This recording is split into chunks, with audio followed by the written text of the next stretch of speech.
Rajtaláni László. Nagy tiszteltetésben részesültem, hogy életek ennek a mai szerintem kivételes délutánnak a moderátora.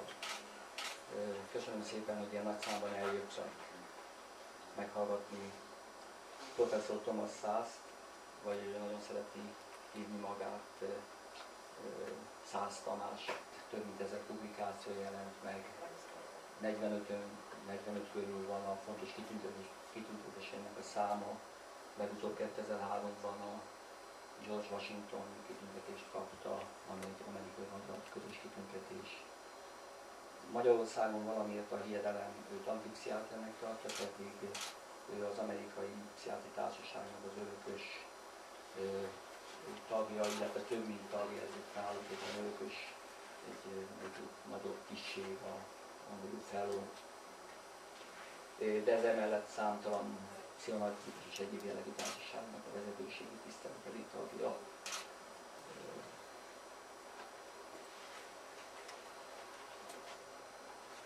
Egyetlen egy idézetet szeretnék csak elmondani, és talán átadnám a szót Buda Béla tanár úrnak, aki majd röviden vázolja Thomas Szasz tevékenységét és szerepét a magyar pszichiátriában. Szeretnék idézni egy gondolkodótól, akit Szasz nagyon nagyra becsül és nagyon gyakran idéz a könyveiben.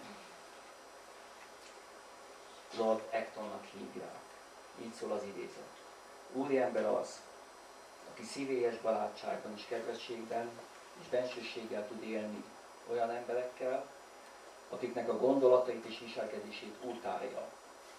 És tudja, hogy ők megvetéssel és rémülettel tekintenek azokra az elvekre, amelyek alapján ő maga alakítja jellemét és életét. És Szasz Tamás ehhez így legutóbbi könyvében hozzáteszi, ahogy visszanézek az életemre, büszke vagyok arra, hogy követni tudtam Acton példáját legalább ebben a tekintetben. Köszöntöm az elnökségünket, köszönöm szépen, hogy Németh Attila osztályvezető főorvos elvállalt ennek a délutánnak az elnökségét, úgyis, mint a Magyar Pszichiátri Társaság elnökségi tagja, és reményeim szerint a következő elnöke. Köszöntöm Buda Béla tanár urat, aki nagyon korán felfigyelt Szasz professzor úr tevékenységére, és jól emlékszem, 1971-ben a Pszichoanalízis modern irányzatai című által szerkesztett könyvben már egy 22 oldalas fordítás jelent meg egy magyar pszichoanalitikus fonyó vonal fordításában az elmebetegség mitoszáról, egy 22 oldalas fordítás. Én is akkor olvastam először Szasz Tamásról. Köszönöm szépen az igazgató úrnak, hogy lehetővé tette, hogy eljöhessen hozzánk a professzor úr, és nagyon lelkesen támogatta az ötletet, és örült, hogy a kórház helyet adhat ennek a rendezvénynek. És a Bakás Tibor kollégánk lesz a tolmács, aki nálam jobban tud angolul. Szasz professzor úr beszél magyarul, de az előadást angolul fogja mondani, hiszen gyakorlatilag angolul írt az összes könyvét, az összes cikkét, úgyhogy az előadás angol nyelven fog elhangzani, és fordítás. Lassan fog beszélni érthetően, az a kérésem, hogyha bármi olyan probléma van, mert nagyon fontosak nála a szavak jelentése, hogyha valaki úgy érzi, hogy a fordítás szakmailag nem korrekt, nyugodtan vele lehet szólni, fel lehet állni, és lehet javítani, ne hagyjuk, hogy valami félreértődjön. Körülbelül azt hiszem, 1 órás lesz az előadás, utána tartunk egy rövid szünetet. Ha Szasz tanár úrnak eléggé sikerül és provokatívra kerekíteni a mondókáját, akkor lehet, hogy nem lesz szünet, hogyha közvetlen indulatok vannak, akkor azt kérem, hogy akkor kezdődjön el a vita. Azt majd moderáljuk Németh tanár úrral, hogyha ha békésebbek vagyunk, akkor egy rövid 5-10 perces szünet, és akkor utána pedig nagyon szeretném, hogyha érünk folytatni, és most megkérném Buda Béla tanárokat. Köszönöm szépen. Tisztelt kollégák, nagy megtiszteltetés számomra, hogy néhány bevezető szót mondhatok, és mindenek előtt én is szeretettel üdvözlöm Szasz Tamást és örömmel látom, hogy minden újabb látogatással megszaporítja azt a jelképes, szimbolikus tábort, ami körülötte alakul, és ami bizonyos mértékig egyfajta erőforrás itt a magyar segítő szakmákban és a pszichiátriában, a betegcentrikus, a betegek jogaiért, érdekeiért kiálló mentalitásnak, és hát egyfajta alternatív útkeresésnek a segítés vagy a gyógyítás terén. Öregségből kifolyólag, hogy így magyarosan mondjam, nekem alkalmam volt az ő pályáját kezdettől fogva figyelemmel kísérni, még akkor, amikor nem lehetett tudni, hogy a Myth of Mental Illness ilyen áttörő siker lesz. Én még emlékszem az 1954-55-ös írásaira, az Archives of General Psychiatry és másút, amikor ő rendes mainstream pszichoanalitikus pszichiáter volt, és 1957-ben a kezembe került a Pain and Pleasure című könyv, ami szerintem máig is fontos, nagyon sokat idézett munka, és azt hiszem, hogy az a tudományos és szakmai státus, amelyet ő ezen hagyományos úton elért, az nagyban hozzájárult ahhoz, hogy amikor kilépett a radikális paradigmaváltásával, vagy hát kritikus álláspontjával, akkor az nagy figyelmet keltett, nagy irritáció lett, és én szerintem rendkívül termékeny kihívás volt a pszichiátria fejlődésében. Egybeesett egy történeti korszakkal, ahol más hasonló gondolkodók részben általa inspirálva, részben tőle függetlenül megjelentek, hát itt ugye Laingre és a körülötte lévő emberekre gondolok, aztán hát Szasz hatása óriási volt a pszichiátriai reformmozgalmakra, ugye Bazaliára és a pszichiátria demokratikára, az olasz reformra, az olasz törvényváltásra és közösségi pszichiátriai mozgalomra. Sok-sok olyan ponton találkoztam a hatásával, befolyásával, ahol ő nem is fordult meg, vagy ahol nem ismerték meg személyében, de az alapvető művei sokszor más közvetítéseken át nagyon erősen hatottak. Az én emlékeim szerint már az 50-es évek végén megjelent tanulmányban a elmebetegség mitoszának első olvasata, aztán később több kisebb írás lett, és ha jól emlékszem, ugye 1962-ben jelent meg a kötet, azért is mondom ilyen bizonytalanul, ugye már az angol száz térben a legkülönböző copyrightokkal, különböző angol országok kiadóival gondozásában a kiadások hosszú sora következett, tehát rendkívül sok utáni nyomás és kereskedelmi formátum jelent meg. Akkoriban érezhető volt a hivatalos pszichiátria neheztelése haragja, óriási viták voltak vele együtt és nélküle is a teóriájáról, amit én most nem ismertetnék, hiszen erről fogunk hallani, és ezt nála élvezetesebben nem tudja elmondani senki. Azt említeném meg, hogy véletlenül számos alkalommal jelen voltam olyan országokban, ahol ő meghívott vendégként sokszor tolmáccsal, élő televíziós adásba vitatkozott, és engem lenyűgözött az a vitakészség és az a hihetetlen elevenség, ahol ezeket a nagyon nehéz és barátságtalan szituációkat kezelni tudta. Ilyeneket láttam konferenciákon is, és most örömmel veszem észre az utóbbi mondjuk másfél évtizedben, hogy annyira ismerté vált világszerte, hogy amikor külföldön valahol kiderül, hogy magyar valaki és pszichiáter, akkor az egyik első, amit mondanak, hogy Thomas Szasz. Ugye az én nevemmel kapcsolatosan még szokták mondani, a Béla nyugosít. Nagyon neves magyar személyiségekben. Utána rögtön a Tamás következik. És még egyet látok örömmel, hogy ma már nagyon ritkán látom azt az ellenségességet, ami korábban jellegzetes volt, sőt, ma már inkább azzal találkozom, hogy nagyon sok ember azt mondja, hogy az olyan is, aki meggyőződéses híve a jelenlegi pszichiátriának, ugye amiről önök tudják, hogy én lassan egy ijesztően kompakt rendszer lesz, és mondjuk a DSM-4 és változatainak minden betűje szentírás, és mindenre ugye rendszerek épülnek, és valami iszonyatos hatalom kezdődten a gyógyszeripar, a törvényhozások és egyebek révén a pszichiátria körül kialakulni, amely persze sok előnyt is tartalmaz a professzionális biztonság szempontjából, de ma már egyre több ember azt mondja, hogy azért valahol igaza van, valahol ezek a problémák, amiket fölvet, elevenek, és ezeket nem lehet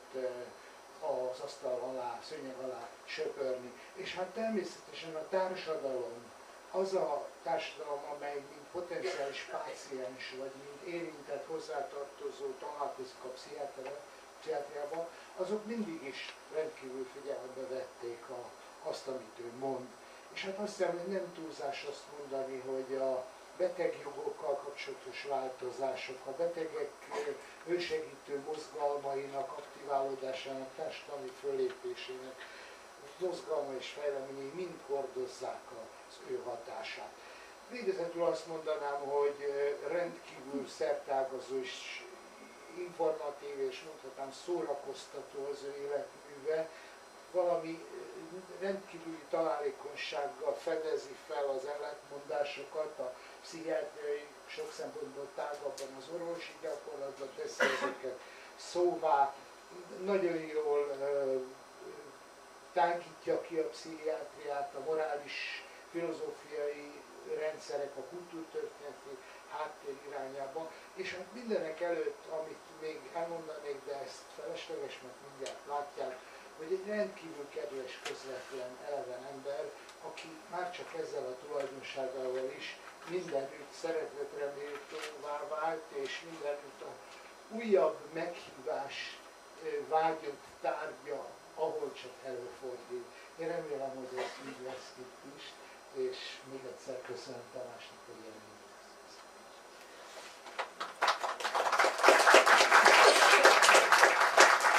Megkérném szépen pár szalát szépen megérdemes. Ez elég? Remélhetően. Can you hear me? Kedves hölgyeim és embereim,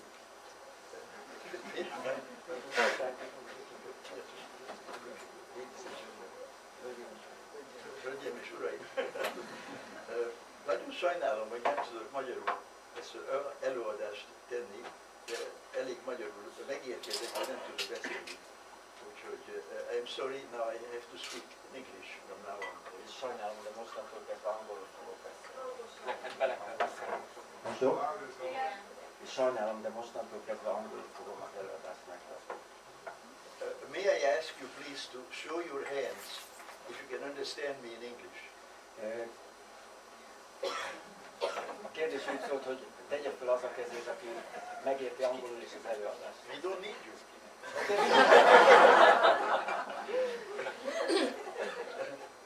Well, I want to thank Dr. Lajtavári and Dr. Falus, most of all, for inviting me and giving me this chance to be here, and my old friend Béla for his very sweet introductory comments. Thank you very much.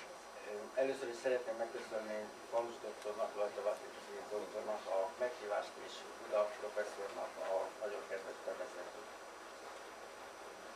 I am going to address the subject of psychiatry and society from a broadly cultural,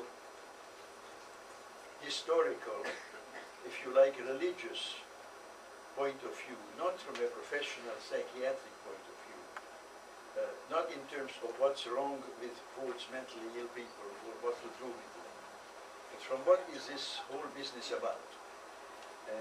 Az előadásomban a pszichiátriát, a pszichiátriai beteg problémáját és a társadalom problémáját egy szélesebb, nem szűken orvosi szempontból szeretném most bemutatni.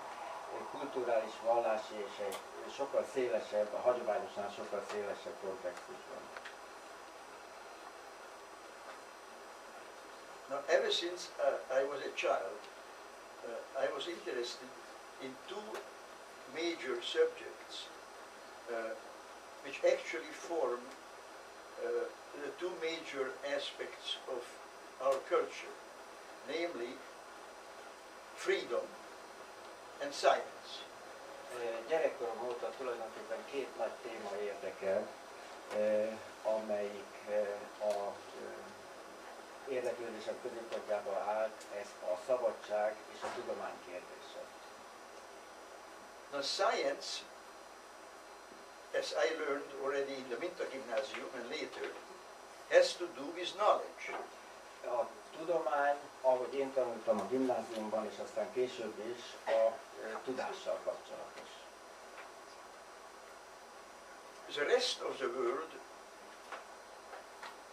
is not particularly concerned with science. It's concerned with, broadly speaking, politics. And by politics I mean the basic relationship of human beings to themselves and to other people, society, as this is regulated mainly by law and by religion.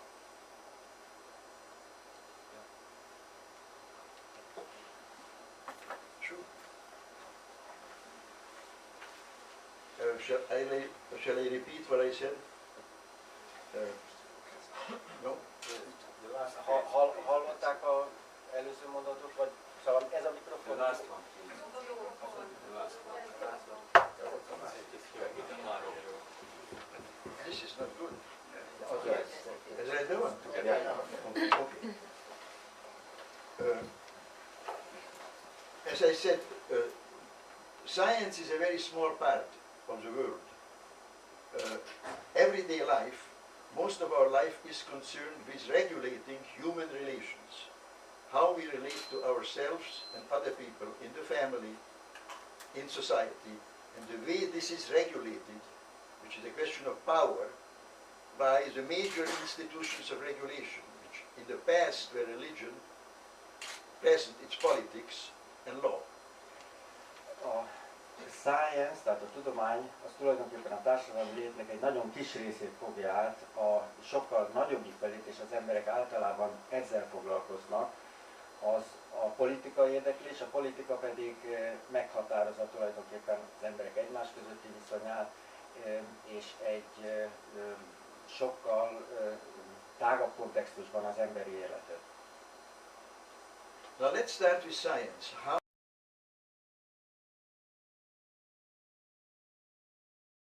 psychiatry developed. What is psychiatry about? Psychiatry developed actually historically before medicine, because before there was psychiatry, there were mental hospitals. Először akkor ismerjük meg, hogy tulajdonképpen hogy alakult ki a pszichiátria, mert a pszichiátria még a science, tehát a tudomány megjelenése előtt kezdődött, ugyanis elmebetegek ápolásával foglalkozó intézetek már a tudomány fejlődése előtt voltak. This is not correct.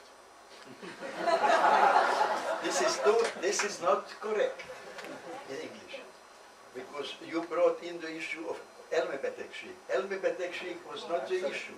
The issue was that people were incarcerated in certain buildings. Were insane asylum, madhouses, they were called in English. The names are extremely important, because the names of what you call them prejudge of what you think it's about. Szóval a név azért fontos, mert pontosan megjeleni azt, amiről szól. Hát a madhouse, én úgy fordítanám bolondok házát, hogyha kollégák jobban tudják, nem tudom, de akkor azt hiszem, hogy világos, hogy miről van szó. Now, what was wrong with these people? Here science comes in. A kérdés az, hogy mi volt tulajdonképpen ezekkel az emberekkel a probléma, és itt jön a tudomány. És a politika. És a politika. Ezt nem mondtam angolul.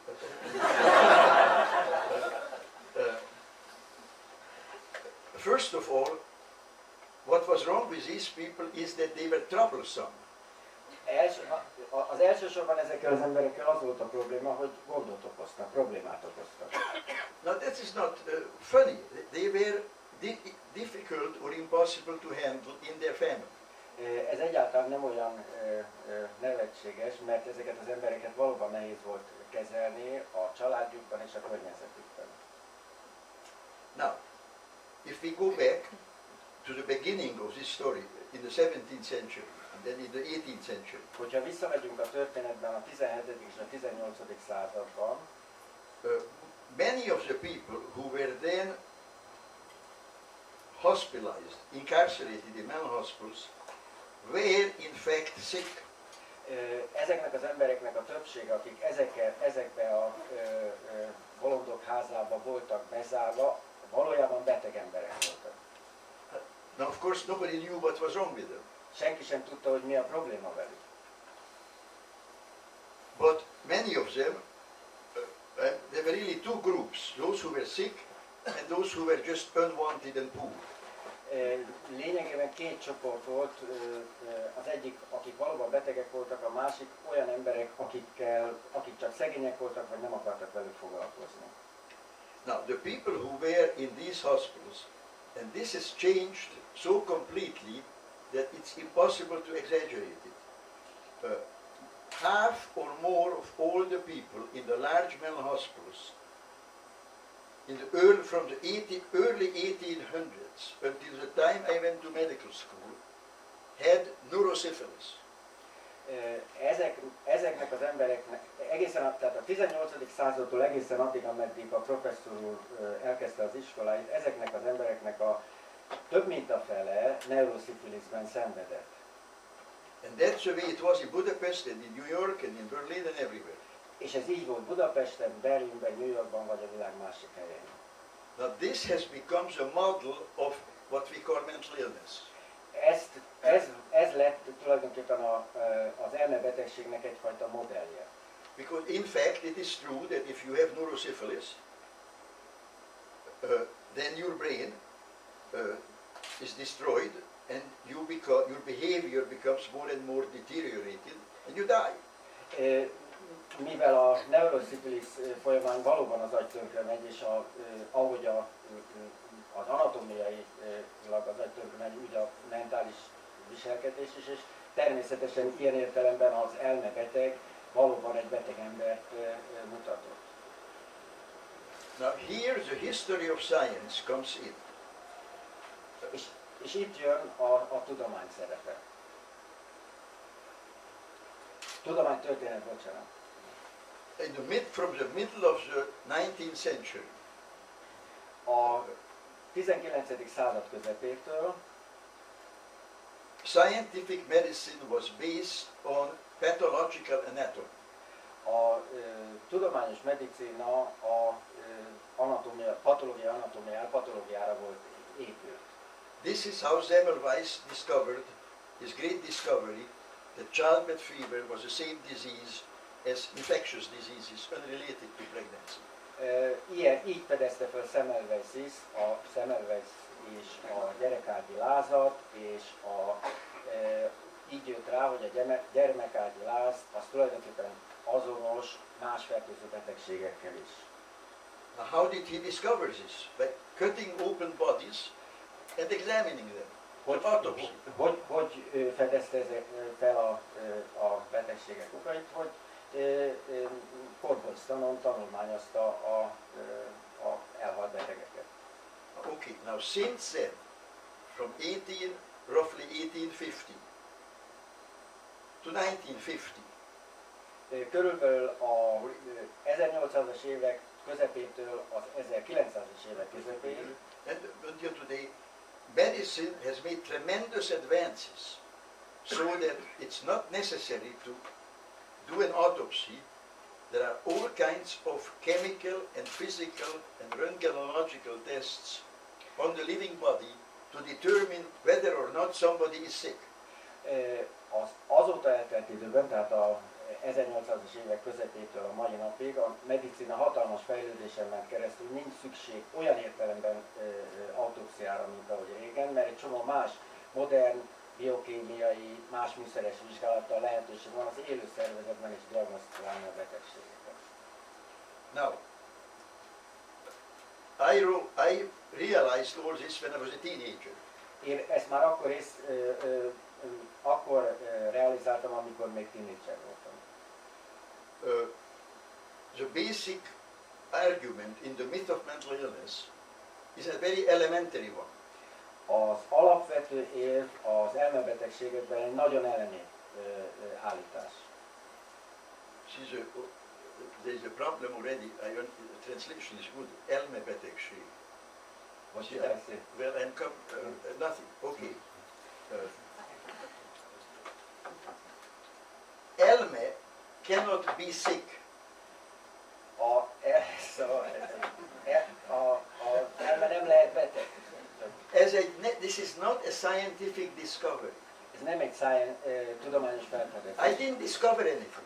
Én semmit sem fedeztem fel. I took language and science seriously. Csak komolyan vettem a nyelvet és a tudományt. The brain, like the liver and the kidney and the immune system, can be sick. A agy, a máj, az immunrendszer az lehet beteg. The mind cannot be sick because there is no mind. De az elme nem lehet, mert olyan, mint elme, ilyen nem létezik. So what is it? Akkor miről van szó? A huge metaphor. Ez egy hatalmas metafora. Exactly like the metaphors of religion.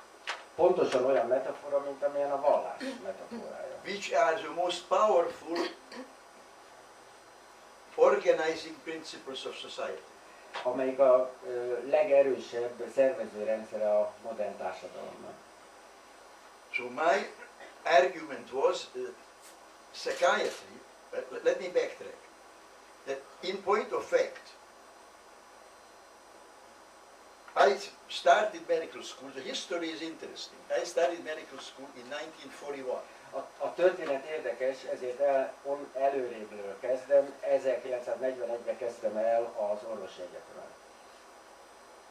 At that time, there were still many people at the University Hospital, in the mental hospital, with neurosyphilis.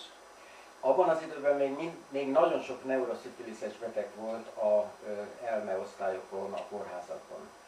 In the University Hospital in Cincinnati, in Ohio, az egyetemi kórházban, Cincinnati-ban, Ohio-ban, there were malaria patients with neurosyphilis, with malaria, who were kept there in order to give malaria to other people.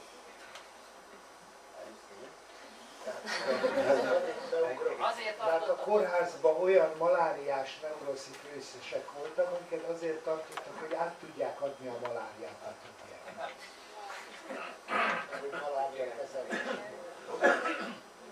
30 years later, my daughter went to medical school.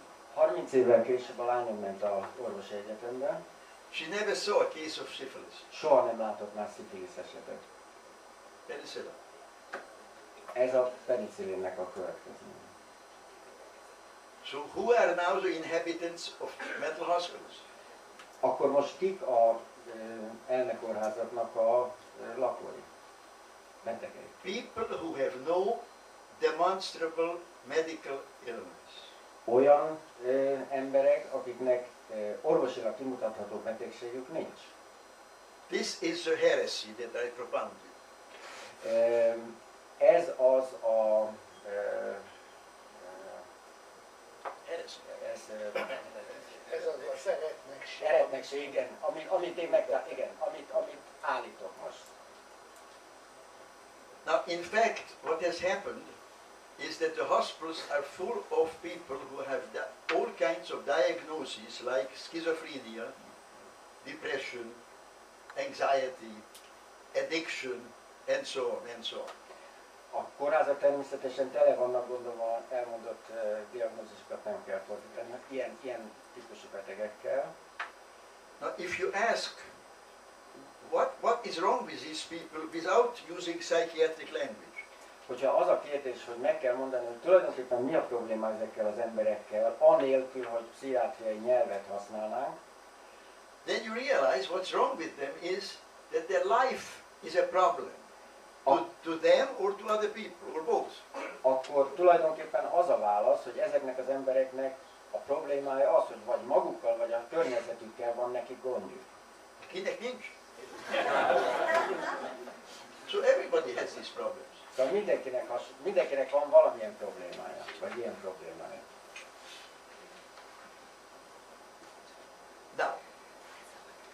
Now we come to the second half of my argument. Most érkezünk el az érvemnek a második feléhez. Because my argument is two-pronged, there's two sides. Az érvemnek két oldala van. One side is medical, conceptual, scientific. Az egyik oldal az orvosi, elméleti és tudományos argument. According to which I maintain that people who are mentally ill are not ill, because if they were ill, then they would be neurologically ill by definition. Az érv az, hogy ezek az emberek nem betegek, mert hogy ha kimutatható betegségük lenne, akkor az neurológiailag kimutatható, meghatározható betegség lenne. Ez precíze volt, amit én mondtam. Exactly. Now comes the second half, the political argument. Most jön az argumentnek a politikai fele. Now, this is politics in the purest sense. Ez a legtisztább értelemben vett politika. Because most people are not concerned with whether or not what kind of economic or political relations one country has with another country. Mert a legtöbb ember nem realizálja azt, hogy a különböző politikai viszonyok az egyes országok között mennyire más, mennyire eltérőek. People are concerned with how they are controlled by the state. Az embereket elsősorban az érdekli, hogy őket az állam hogyan kontrollálja. Now, modern medicine, since the 19th century, certainly in the Anglo-Saxon countries, let me finish, is based on the principle that the relationship between the doctor and the patient is completely voluntary. A 1900-as évektől kezdve tulajdonképpen a modern medicina elsősorban az angol-szász országokban azon az elven épült, hogy a beteg és a orvos viszonya teljesen önkéntes. There is no such thing as involuntary treatment for gynecology, dermatology, ophthalmology, immunology, rheumatology, and so on. Szóval olyan meghatározás, hogy kényszerkezelés létezzen mondjuk bőrgyógyászatban, belgyógyászatban és fölsorolok még más betegség diagnózisukat, ez nem létezik. Now, for the historical reasons which I mentioned, psychiatry has been based on involuntary treatment. Történelmi okokból magyarázhatóan viszont a pszichiátriai betegeknek a kezelése az nem önkéntes alapon történt. This is a heredity which psychiatry has been unwilling to face, and when it's beginning to face it, it doesn't know what to do with it. Ez egy olyan öröksége a pszichiátriának, amivel kénytelen, kelletlen szembe kell nézni, de amikor viszont szembe kell nézni vele, akkor nem tud vele mit kezdeni. Let me give you some examples. Hadd mondjak néhány példát erre. The typical offenses, was it offense? Sértés. A typical offenses in life were defined and controlled by religion.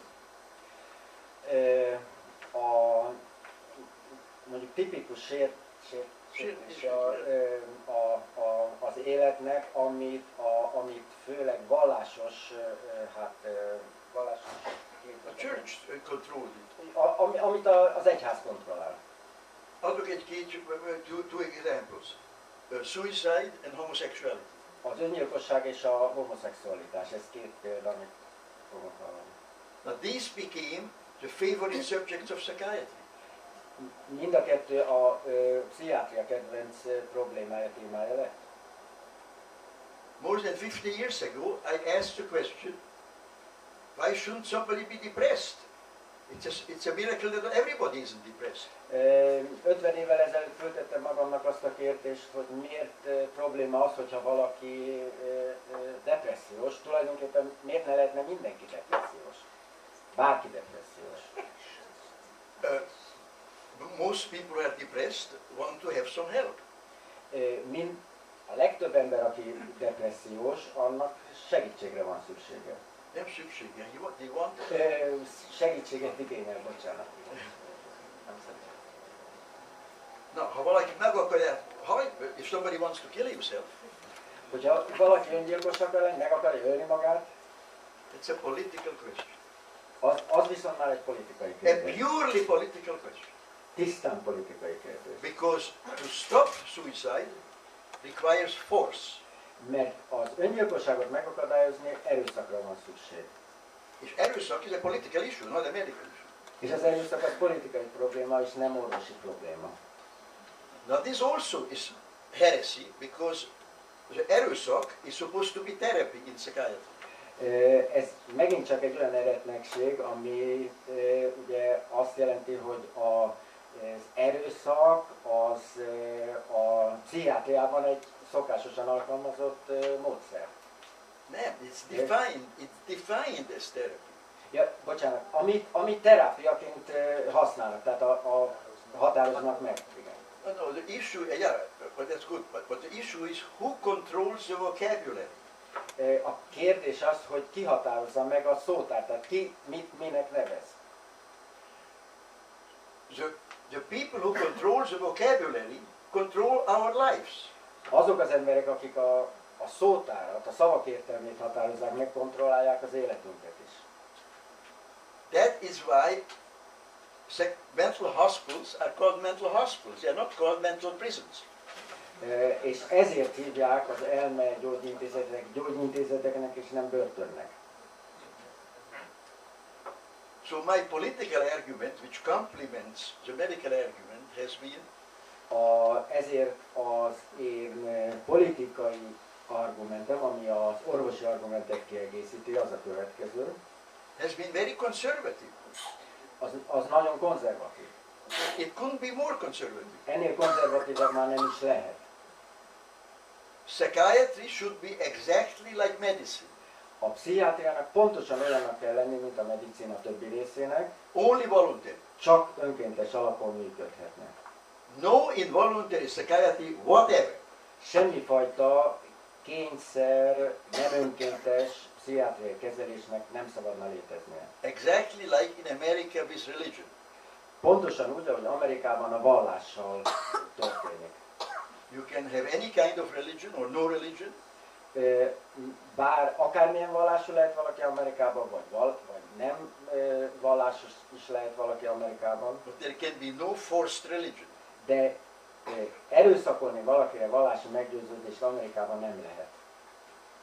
Now this is exactly the opposite now in America with psychiatry. A pszichiátriában ennek pontosan az ellenkezője történik Amerikában. Everything, virtually everything is now regulated by psychiatric force. From the kindergarten to the geriatric patient. Gyakorlatilag minden, egészen a gyerektől a geriatriai betegekig valamilyen kényszerrel, pszichiátriai rendeleteken keresztül, kényszeren keresztül szabályozzák. The two phenomena which illustrate this best A két példa, ami ezt a jelenséget a legjobban mutatja be, are what is called civil commitment. This is a psychiatric term. Civil commitment and the insanity defense. Nem tudom pontosan mit jelent ez a Polgári polgári kezelési kötelezés. Úgy van. Igen, és ugye a másik, Insanity defense. és igen, és az elmebetegség védelmi elve a peres eljárások során. Yeah. Is that clear? In America, these are recent cases. For example, if a woman most nemrégi eseteket mondanék. tragedies, these are tragic cases. Ezek tragikus esetek. A young woman has 2 or 3 children. Egy fiatal asszony 2-3 gyerekkel She can't cope with them. nem tudja őket ellátni. She kills them. Mármint a gyerek. Yeah, És megöli a gyerekeket. She's put on trial, Tárgyalás bíróság elé kerül, and the psychiatrists say she is not responsible. és a pszichiáter azt mondja, hogy ő nem felelős a tetteire.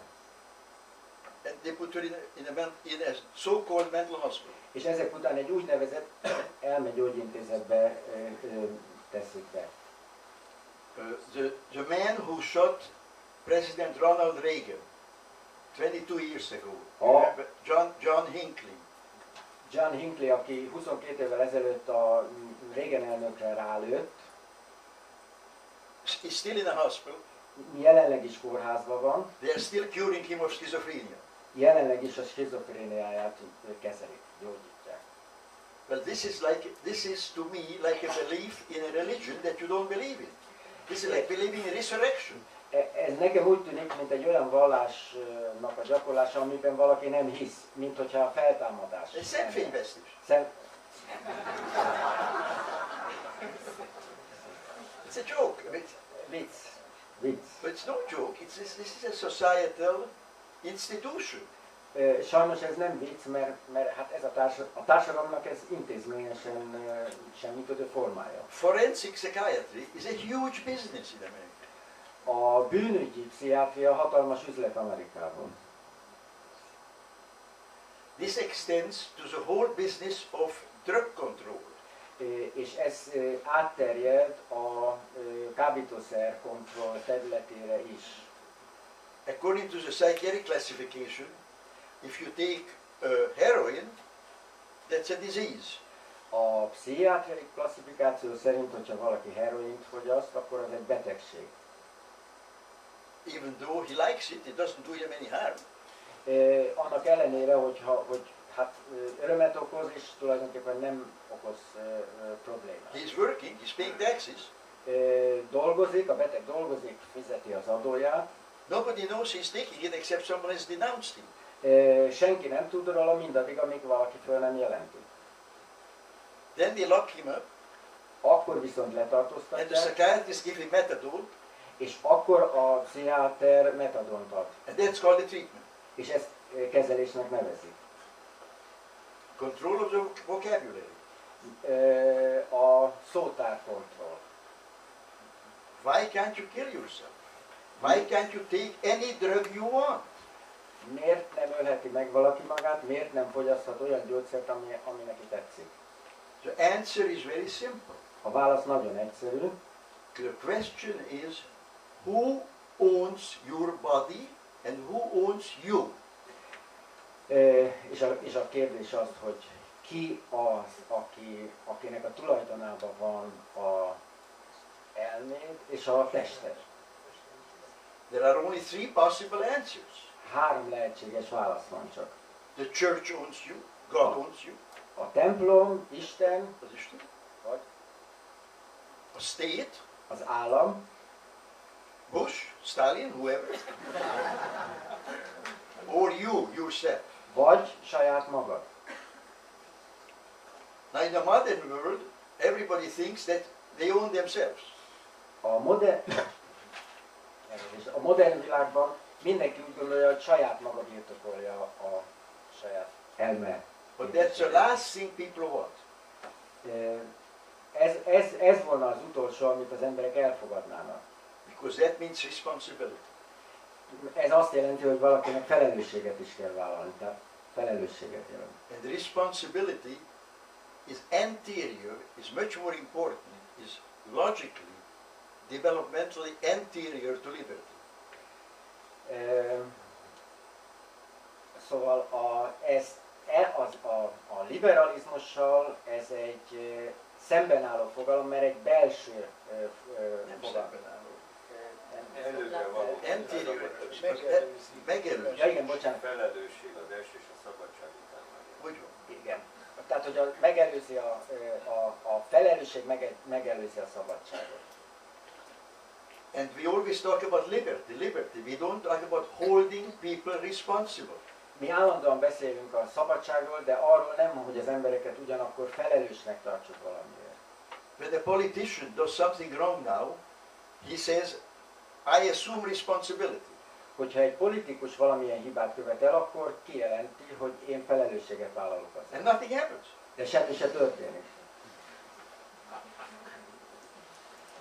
When somebody commits a crime Ha viszont valaki egy bűnt követel, and doesn't want to go to prison, és hogyha nem akar a börtönbe menni, he says, I was crazy. And psychiatrists will be happy to say he was crazy. akkor egyszerűen csak kijelenti, hogy bolond, és abban a pillanatban a pszichiáter, ha megerősíti ezt, akkor a büntetés elmarad. If you have a lot of money, Hogyha, and valakinek nagyon sok pénze van, you are old like I am, és hogyha valaki olyan idős, mint a professzor úr, and you want to marry a beautiful young woman, és hogyha egy fiatal, gyönyörű lányt akar feleségül venni, then your children, if they don't like you, can go to get a psychiatrist and say you are crazy. akkor viszont a gyerekek mehetnek a pszichiáterhez, és azt kérik, hogy nyilvánítsák az apukát elmebetegnek. So everyone in society, virtually everyone can use psychiatry for his own purposes. Tulajdonképpen a társadalomnak minden tagja felhasználhatja a pszichiátert a saját céljaiból. And one of my basic points is that psychiatry, as it now exists, certainly in America, but I think everywhere, certainly in the Soviet Union this was true, is a branch of the law, not of medicine. Éppen ezért az a véleményem, hogy a mai Amerikában a pszichiátria, de így volt ez a Szovjetunióban is, az nem a medicína, hanem a jognak, a törvénykezésnek egy része. Now,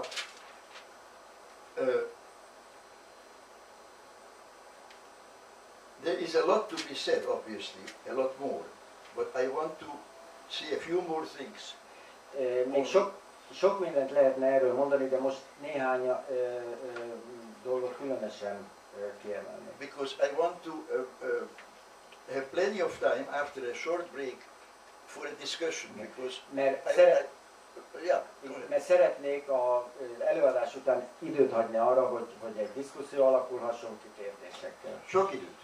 Sok időt, igen.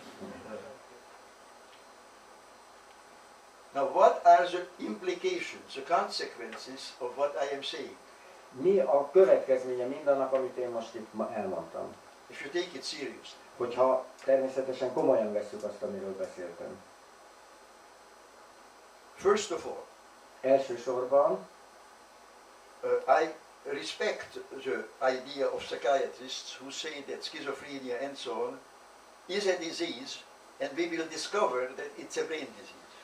Természetesen én respektálom azt a pszichiátert, aki azt mondja, hogy a skizofrénia az egy betegség, és előbb-utóbb föl fogjuk fedezni, hogy az agynak az milyen problémájából jön létre. Then they should stop being psychiatrists, become neurologists, and practice neurology.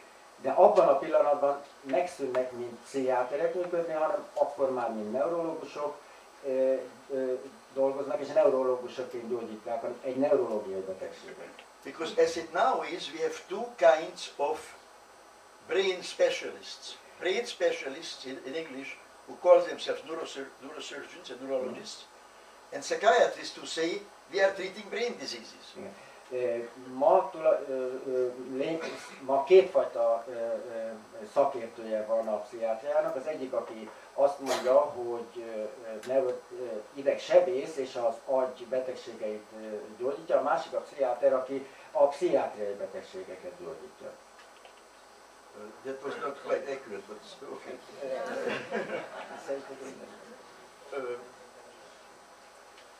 There are two kinds of medical specialists now, szóval kétfajta orvosi specialista van ma, both of whom are treating the brain. Mind a ketten az agyat kezelik. There is no such thing as a kidney.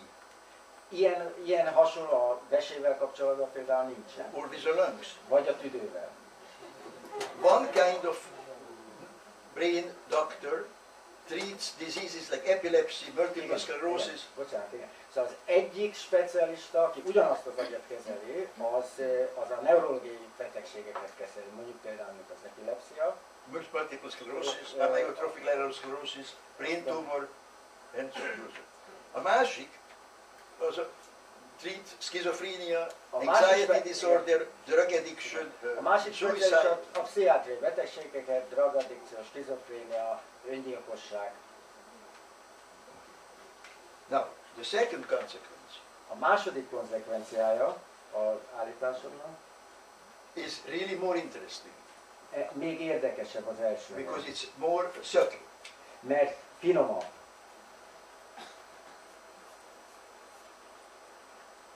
Psychiatrists have always, and not only psychiatrists, have engaged in what we call psychotherapy.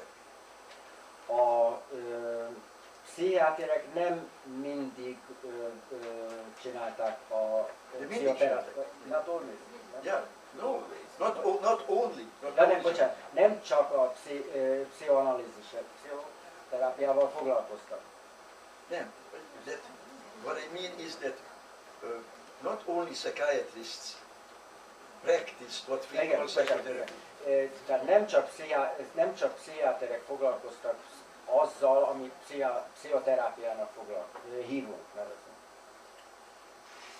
I also wrote a book called The Myth of Psychotherapy. Erről egy könyvet írtam, a pszichoterápia mítosza, címmel erről a problémáról. Parallel to the myth of mental illness. The myth of mental illness. Párhuzamosan a elmebetegség mítosza című könyvemmel. So what is it that we call psychotherapy? Tulajdonképpen mi az, amit pszichoterápiának hívunk? And here we could go to psychoanalysis as És itt an example. visszamehetünk a pszichoanalízis problémájához, mint egy Nem problémája, mint egy example. egy példához a pszichoanalízishez. Now what is psychoanalysis? And I am not trying to be funny, but I will be funny. Ha azt a kérdést föltesszük, hogy mi a pszichoanalízis, nem szeretnék tréfás lenni, de mégis valahogy azt kell legyek. It's listening to people and talking to people. Meghallgatni az embereket és beszélni az emberekhez. But what in the world does that have to do with scientific medicine? Mi az, ennek egyáltalán mi köze van a tudományos medicínához? A psychoanalyst is not supposed to even touch the patient. Egy pszichoanalízist végző ember tulajdonképpen a beteget nem is kell, hogy érintse. Nem kell, nem szabad. Nem szabad.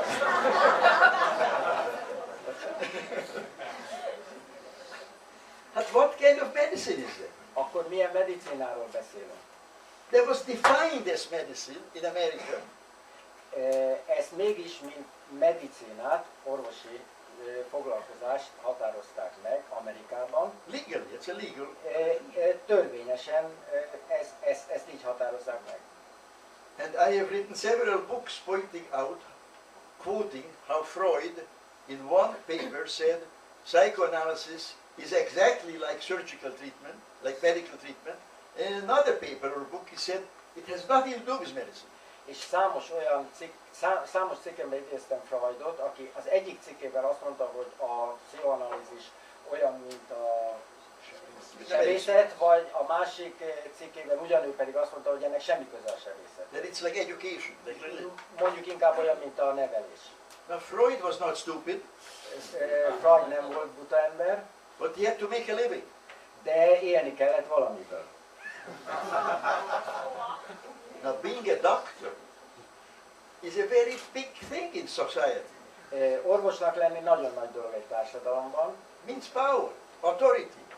Hatalmat, erőt jelent, tekintélyt, And this is especially true in America. és különösen így van Amerikában. It's very lucrative. You can make a lot of money as a doctor. Amerikában különösen egy nagyon jól menő foglalkozás, nagyon gazdag lehet valaki ebből. So there is an economic motive for calling it medicine. Ennek gazdasági okai vannak, hogy ezt medicínának hívják. So listening and talking is not medicine. Hallgatni valakit és beszélni hozzá, ez még nem medicína. Now what else do psychiatrists do? De mi más csinál egy pszichiáter? They talk to people, and this is important now precisely, Beszélnek az emberekhez about how to live life. elmagyarázzák, Nem magyarázzák. arról beszélnek, hogy hogyan kell az életet élni. Maybe they give advice, maybe they discuss.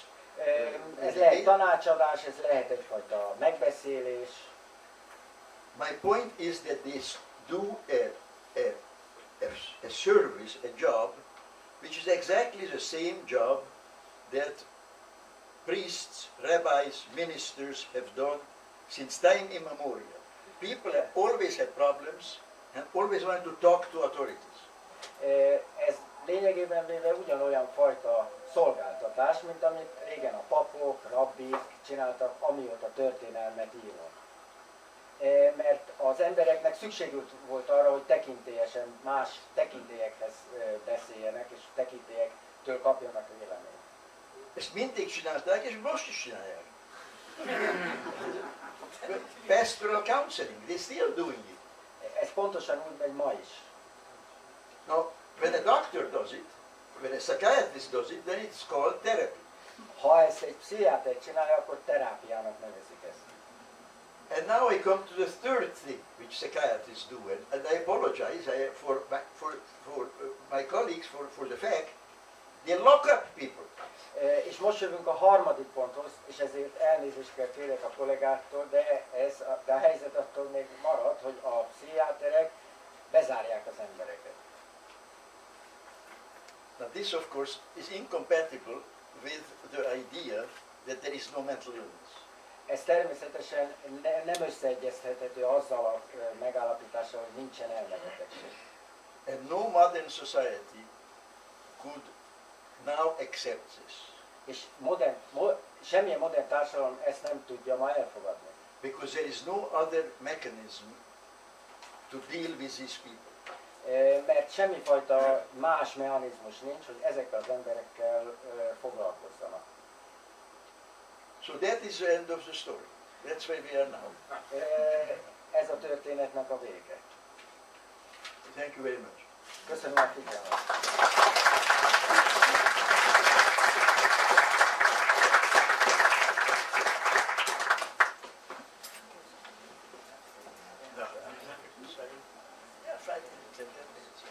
Yeah, 5-10 perc szünetet tartanánk, akkor is utána következne a vita.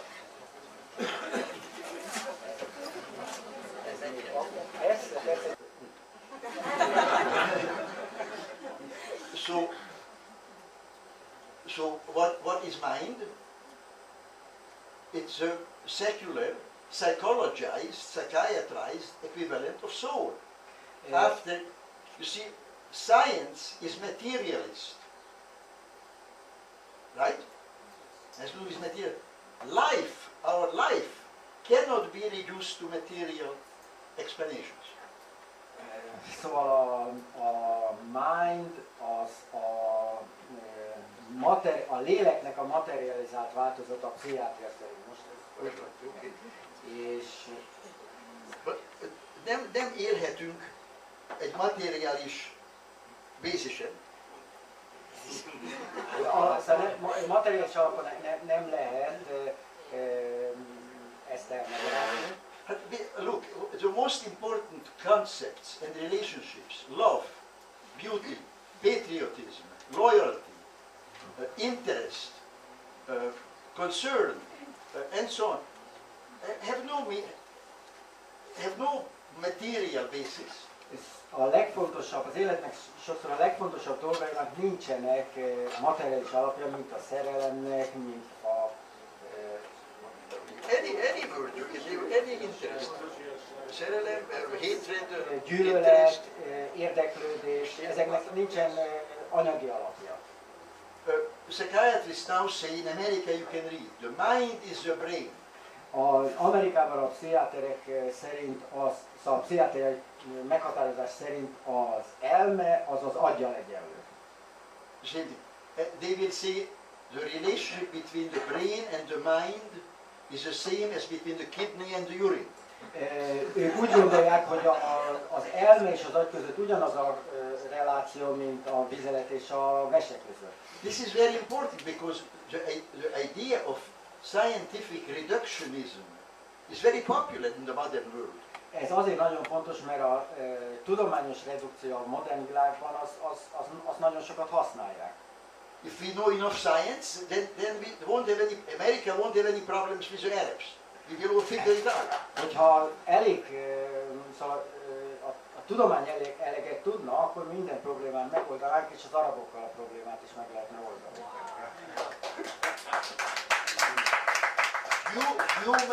Human problems are human, are not material, medical, scientific problems. Az emberi problémák azok emberi problémák, nem tudományos problémák, nem lehet materialista alapon ezeket megoldani.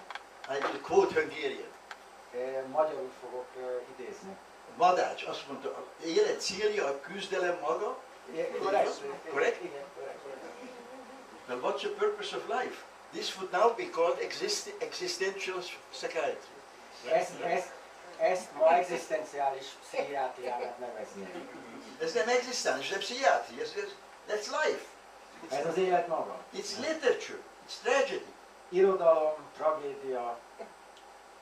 Psychiatrists have written books about the mental illness of Lady Macbeth. A pszichiáterek könyveket írtak Lady Macbethnek a pszichiátriai betegségéről. Marhaság. It's complete idiocy. Teljes ostobaság. But it's very popular. De nagyon népszerű. See, now we know that she has agitated depression and she needs an antipsychotic. Ma ezek szerint neki agitációs depressziója volt, és pszichiátriai gyógyszeres kezelésre lenne szüksége. And what happened to her? She committed suicide. That's a psychiatric problem. És végül is öngyilkos lett, tehát pszichiátriai problémával mint szenvedett. In America, I hope we in Hungary not, psychiatrists say that depression causes suicide like appendicitis. Sorry, that depression causes death, just like appendicitis without operation causes death. Amerikában a pszichiáterek szerint a depresszió ugyanúgy halálhoz vezet, mint mondjuk a nem operált appendicitis, az szintén halálos.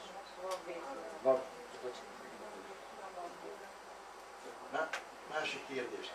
Next.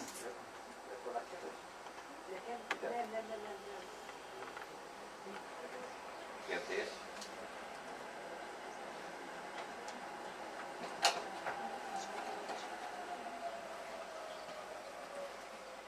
Mi lenne akkor a jó megközelítés? Mert hát mégiscsak vannak kliensek, akik segítségért jönnek. Hogyan? Mit kezdjek velük? Wonderful question. Csodálatos kérdés. I will tell you. Elmondom. Ask the person, what would you like me to do? Kérdezze meg a személyt, a beteget, hogy mit szeretne, hogy tegyen. Mit akar? Mire van szüksége. Épp mint when you go into a restaurant. What do you want? Ugyanúgy, ahogy amikor az étterembe bemegy valaki, akkor megkérdezi a pincér, hogy mit szeretne. And then do it. És akkor azt kell csinálni. Not a diagnosis. You help the patient define the problem. Nem diagnózist, hanem segíteni a beteget, hogy megtalálja a problémát. To define it. Meghatározni a problémát, bocsánat. What is a problem? Mi a probléma? Mi a betegnek So a that's a probléma? very general question, not that you Nagyon általános kérdés. Néha azért jön, mert gyógyszert kér. Az nagyon egyszerű.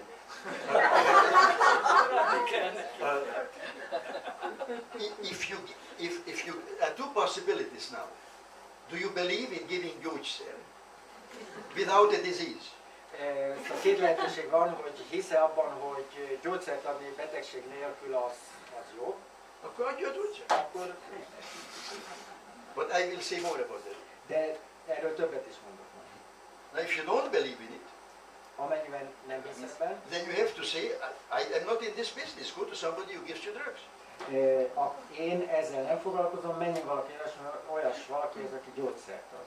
But if you listen carefully, de hogyha figyelmesen hallgatja a beteget. Nem, amit én mondtam. Ja.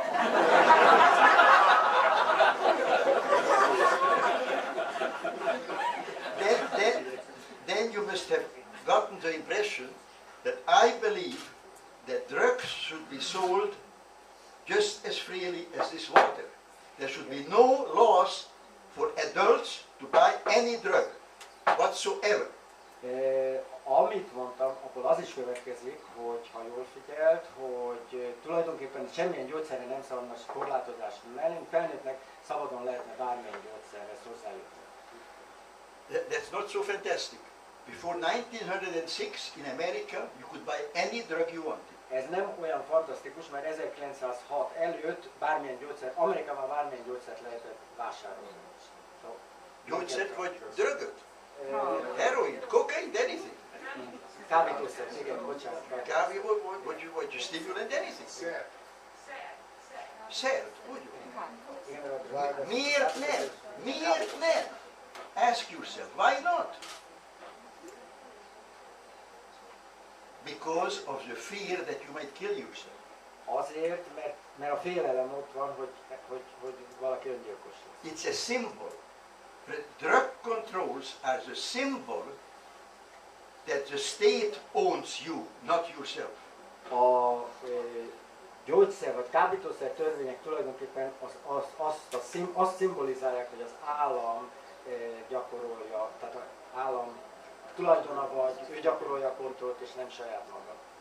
Az éppen olyan, it's very similar to the religion, classic religious controls over food.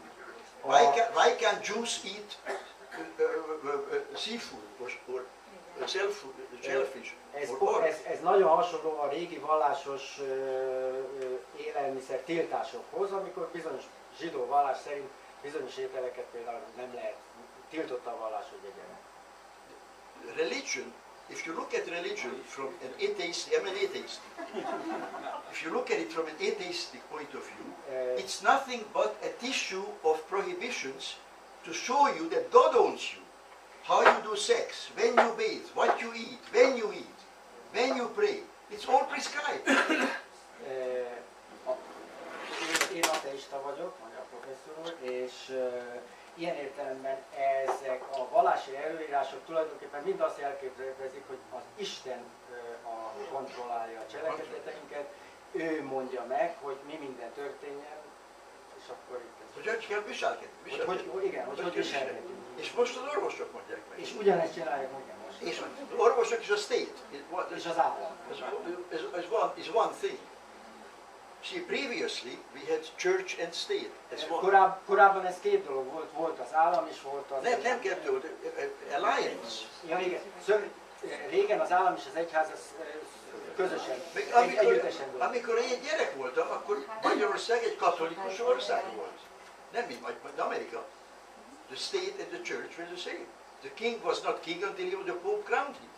Szóval régen az egyház és az állam... Nem régen, akkor kicsik voltam.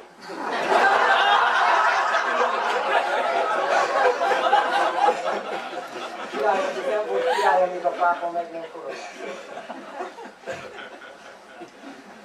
Now we have an alliance of medicine and the state. Most viszont a medicina és az állam van szövetségben. And the state pays for it. És az állam ezért fizet. And the state controls it, and medicine controls the state, and vice versa. És ez oda-vissza, mind a két szakma valamilyen módon. It's a marriage. Egy házasság. Fizethetne jobban.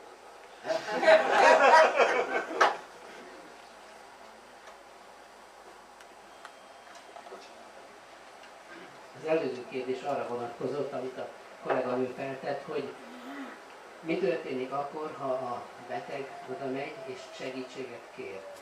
Az én kérdésem arra vonatkozik, hogy mi történik akkor, ha egy betegnek nyilvánított egyén a környezetében 20-50-100 ember életét keseríti meg azzal, hogy ő nem tartja magát betegnek és nem megy segítséget kérni.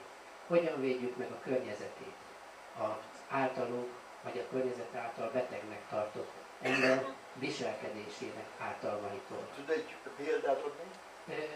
Nagyon sok példa van, hozzám fordul valaki, hogy az édesanyja skizofrén, nem hajlandó eljönni orvoshoz, otthon mindent összezagyvál, nem tudja otthon hagyni, nem tud miatta dolgozni, mert folyamatosan felügyeletre szorul. Van egy másik példa, amikor az szintén skizofrén asszony halucinációjában a ördöggel küzdő fiát megfojtotta.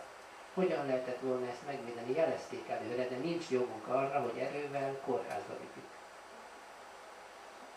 Családi tragédiába torkoltak a betegség. Very important questions. Nagyon fontos kérdés. After all, if psychiatry did not perform an important function, it wouldn't exist. Hogyha a pszichiátria nem látná valamilyen nagyon fontos funkciót, akkor ma nem létezne. But you see, your examples and similar examples illustrate that this is a problem in the family. Ez viszont mutatja, hogy ez egy családi probléma. And one cannot begin at the very end. És nem lehet a probléma megoldását a végén kezdeni. A legvégén. A legvégén. The question is, how did this problem develop early on? A kérdés az, hogy hogy kezdődött, hogy alakult ki még a probléma a kezdetekhez, az elején. Because early on, when there is a family problem, and again, marriage is a very, very good analogy here. Mert szóval erre például a házasság egy nagyon jó példa, analógia. Because you know, for many years there was no divorce. Éveken keresztül vállás nem létezett. And it was not uncommon for unhappy wives to poison their husbands. És nem volt ritka, hogy a boldogtalan feleség megmérgezte a férjet. Arsenic, that is a whole literature. Erről irodalom van. So the solution is that as soon as a problem develops, the people have to decide, the people who are involved, let's say the mother and the son, have to decide how are they going to live together. They are living together. Szóval amikor a probléma először fölmerül, akkor először az anyának és a gyereknek kell valamilyen módon eldönteni azt, hogy hogyan akarnak tovább élni. And you have to be honest. És ebben őszintének kell lenni. Which means don't talk psychiatry. Tehát, hogy nem... Don't use psychiatric language. Hogy nem, ezt nem pszichiatri... No schizophrenia, no nothing. Elmondani, igen. For example, the mother hallucinates. Why shouldn't she hallucinate? That doesn't bother anybody. Hogyha az anya halucinál, akkor miért ne csinálja, ez még senkit nem bánt. If it bothers you, then leave. Hogyha zavar téged, akkor hagyd őt ott. You can't have everything. Egyszerűen nem lehet minden megoldani. Szóval See, I don't have a solution for the tragedy of life. If you think that she is so impossible to live with, then you can no longer care for her. Az élet minden tragédiáját nem tudom megoldani, akkor, hogyha ebben a helyzetben nem tudom segíteni, akkor nem, azt hiszem, nem elvállalni a kezelését, vagy Nem, but he should leave. He should stop taking care of her. Ja igen, hogy akkor ne, abba kell hagyni a kezelését. Nem kezelés. Nem kezelés. Hagyja el. Hagyja el az anyját. You have to get a divorce. Well, why not? Tell me why. Hogy a fia hagyja el. Miért nem? Because the alternative is, alternative is that you think it will be good to incarcerate, to imprison her.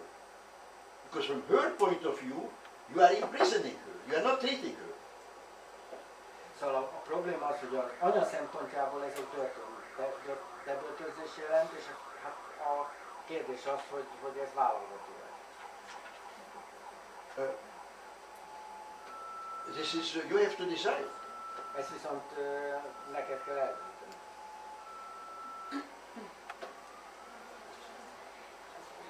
Esetleg segíthetnék neked annyiban, hogy említette professzor úr, hogy ha a pszichiátriai betegségeknek megvan az anyagi alapja, akkor már neurológiai betegségnek definiálhatjuk, és akkor onnan kezdve minden rendben. És óriási lépések történtek, hogy a halucinációnak az anatómiai alapját ki lehet mutatni pettel, spektel, azt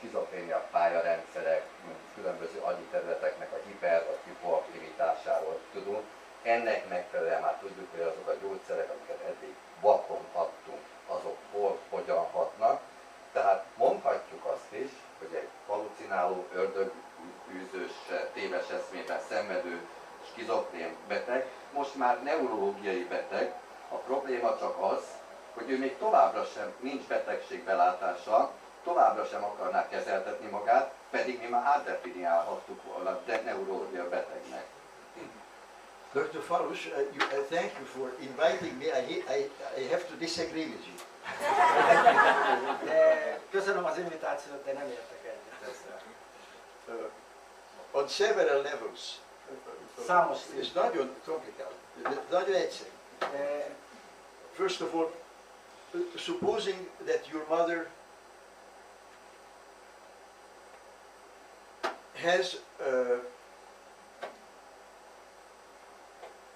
is only 55 years old Tételezzük fel, hogy az anyukád 55 éves, and has cancer of the breast és mellrákja van, and doesn't want to have an operation. és nem akar operációt. What do you do? Mit csinálsz?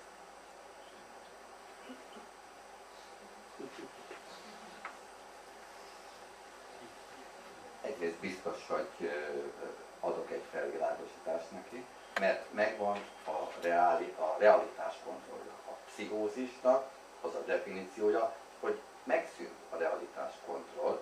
Ez egy éles különbség, hogy valaki a realitás talaján áll, és eldönti, hogy ő most kezelteti vagy sem. És ugyanezt gondolom, hogyha analógiákról beszélünk, az öngyilkosságról. Nem lehet összemosni azt, hogy valaki rákos, és azt mondja, hogy én így nem akarok meghalni, nem várom meg a szenvedést, öngyilkos leszek, vagy valakinek azért lesz öngyilkos, mert egy hang mondja a fejébe, hogy öngyilkosnak kell lenni, mert ezzel menti meg az emberiséget.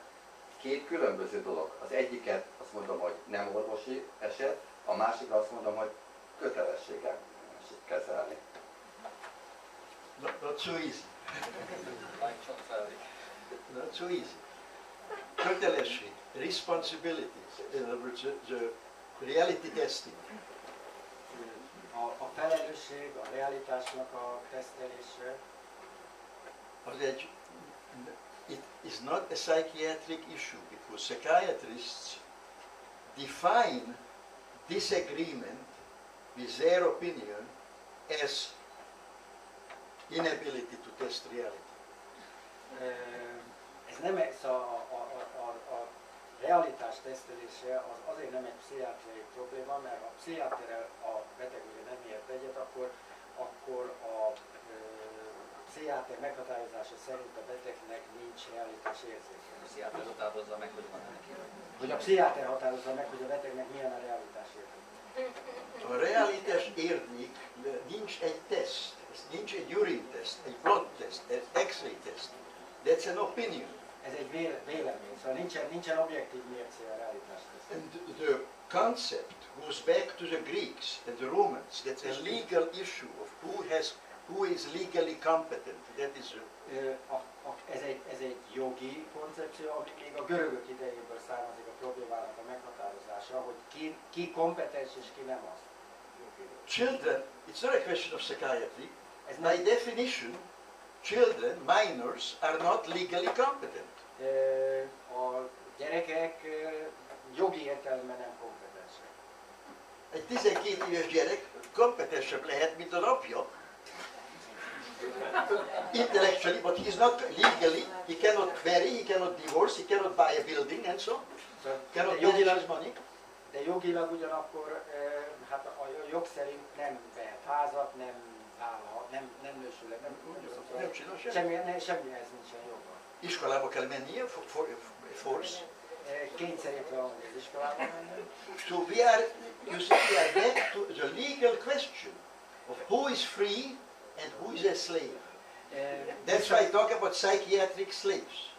Visszakerültünk megint a jogi kérdéshez, hogy ki a szolga és ki a szabad.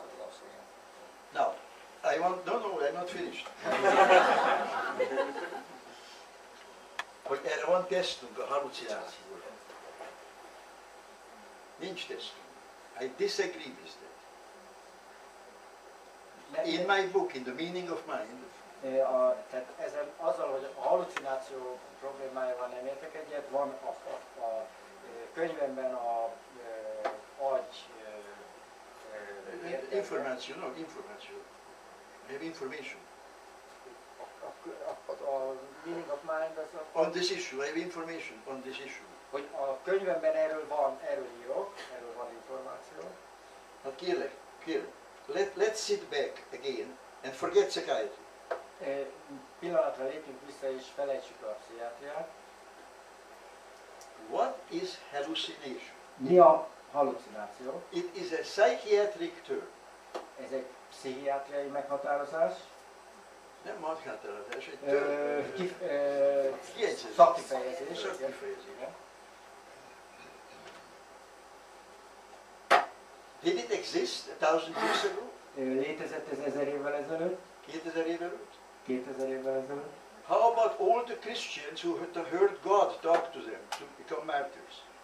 És mi van akkor azokkal a keresztényekkel, akik hallották az Istent hozzájuk beszélni, és ezért lettek mártírok? És mi van Ábrahámmal, aki hogy meg kell ölni a Izákot? Destroys all of religion. Akkor ez ilyen értelemben megsemmisíti a vallást. I go further. Tovább megyek. I have always liked to think for myself. Én mindig szeretek magamra gondolni. Nem magamra. Egyedül. Nem magamra. Ja, önálló. Önálló. Now a man says, God is telling me to poison my wife because she's a witch. Valaki azt mondja nekem, hogy This is typical. mérgezzem meg a feleségemet, mert ő egy boszorkány. Vagy God azt mondja, hogy God tells me I am the savior. I'm God. Vagy valaki azt mondja, hogy én vagyok a megváltó. Én vagyok az Isten. A savior. Igen, az Isten azt mondja, hogy én vagyok a megváltó. Now, I have written books about this, books of jokes, aphorisms. Now, who is this man? He is an ordinary man, perhaps an unemployed, bricklayer, streetcar conductor, and nothing. Szóval lehet, hogy az az ember, akiről írok, az egy... Nem aki írok, aki azt mondja, hogy... Igen, aki azt ír, aki ezeket gondolja, az egy egyszerű ember, egy villamosvezető, egy munkanélküli kőműves, vagy akár név lehet. So what I tell him, congratulations. Én amit mondok neki, hogy gratulálok neki. What a career. A karrier. De hogy milyen karriert igen ért el. Now listen, magyarul. He is not complaining, he is bragging. Ő nem panaszkodik, ő büszke. Ő dicsekszik. Nem panakszik, a psychiatrist says panakszik. Igen, a pszichiáter mondja, hogy... The psychiatrist says he has symptoms. Hogy szimptomái vannak. Nincs symptom, he's bragging. Nem, neki nincsenek tünetei, ő büszke és dicsekszik. It's obvious that he is lying. He can test reality. Nyilvánvaló, hogy hazudik, de ő attól még realitásért, ettől még lehet realitásért. Otherwise you couldn't run a mental hospital. But when it's dinner time and the people say, come to dinner, he doesn't say, you can't tell me to come to dinner, I am the savior, he goes to dinner. Ilyen alapon nem lehetne egy elmegyógyintézetet vezetni, mert ha valaki azt mondja, hogy... Vacsorázni kell, akkor megy. Ja, mert az egy parancs, Hát he obeys. Ja, hogy engedelmeskedni kell a vacsora fölött. Instead of ordering people.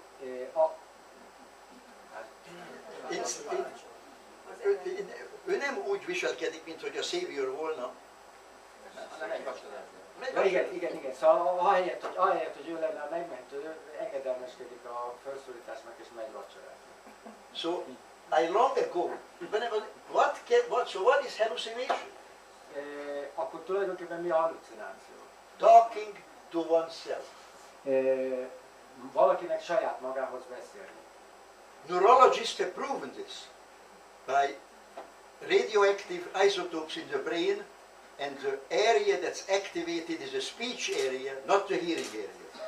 Ezt a neurológusok azzal radioaktív izotopokkal bizonyították, hogy ebben a szituációban az aktív központ az a beszédközpont és nem a hallóközpont. És before that, many years ago, electromyography of the throat. És ezt megelőzően elektromiográfiával, a torokról felvett elektromiográfiával, Hogy it's self-conversation. és bizonyították, hogy ez egy önmagához, saját magával folytatott beszéd. It's also well known in classical psychiatric literature that when hallucinating people are actively engaged, for example in eating something that they like very much.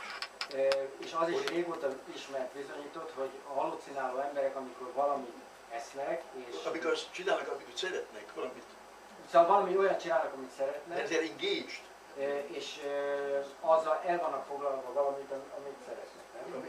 El van foglalva, they are engaged. Elkötelezett. Okay. Elfeledkeznek a tevékenységről. Or when they are painting or drawing, then the hallucinations stop or decrease.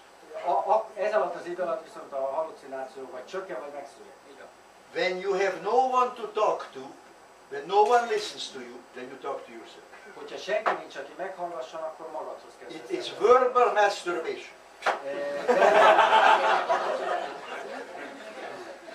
That is my answer. And the concept of delusion is even more condemned. Because a delusion is obviously a belief you don't agree with. A téves eszmére még sokkal inkább igaz ez, mert a téves eszménél arról van szó, hogy valami, amiben a beteg nem hisz. Vagy Nem beteg, nincs beteg. Ember van. That's the whole point. Nincs beteg. Csak ez az ember. Hát ki volt a delusion? Az Semmelweisnek volt delusionja. Igaz? What's a delusion? Hannah Arendt described very eloquently how the Jews in the concentration camp, the information was out about the death camps. You know, not all the camps were death camps. A Hannah Arendt könyvében a koncentrációs táborokban írja le azt, hogy a koncentrációs tábor fogjai, amikor már tudtak arról, hogy gázkamrák vannak, that when the guards tell you that the Russians are coming, get on the buses, we want to evacuate you, don't go because you will be gassed. And all the people said they are paranoid schizophrenics, all the intelligent people, they are crazy. The Germans would never do that. Hogy amikor de ezt itt nem...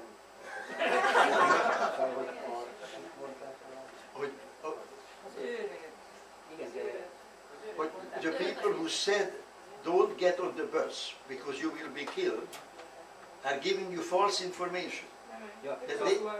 They are crazy to have such an idea. Tehát amikor a buszokra felszálltak ezek az emberek, és őket vitték a táborba, amikor a buszok jöttek és vitték az embereket a táborba, akkor amikor azt mondták nekik, hogy ez a halálba vezet, akkor ezt senki se hitte el. But you see, that was what? És akkor mindenki, hogy ez egy paranoid gondolat. Hogy azok, akik ilyeneket mondanak, azok őrültek. But you see, that's an extreme example, and psychiatry is a lesser example of it, and obviously less terrible, of controlling the vocabulary. The Nazis controlled the vocabulary. There was no way of checking on what they said. Ez természetesen egy extrém példa a pszichiátriához képest, de mégis mutatja, hogy a nácik hogyan kontrollálták mindazt, ami elhangzott, és ezek szerint ők határozták meg azt, hogy mi az, amit el kell hinni. There was no way to check it. És semmilyen mód nem volt arra, hogy ezt valaki ellenőrizze. That is why freedom of communication is so basic. Ezért olyan fontos, hogy az információs szabadság az valami alapvetően fontos jog. What was the first thing the Catholic Church did when it had power? Mi volt az első dolog, amit a katolikus egyház tett, amikor hatalomban volt? The Index Librorum Prohibitorum. Keep that in mind. Keep that in mind. A tiltott könyvek listája. The people who translated the Bible, God's words, into English, into Czech, were all burned at the stake. Mindazokat, akik a Bibliát nemzeti nyelvre, angolra, csehre vagy más nyelvre lefordították, azt a mágián elégették. So you see, your question is very good, because what you want to do is to deprive your mother of her voice. Azért jó a kérdésem, mert tulajdonképpen azt mutatja, hogy az anyát meg akarod fosztani az ő saját hangjától. If you are really convinced that a drug will help her, then try to convince her. Give her money. Be nice to her. Bribe her. Do something. Just like with a child. Please try to take this and see if you will feel better.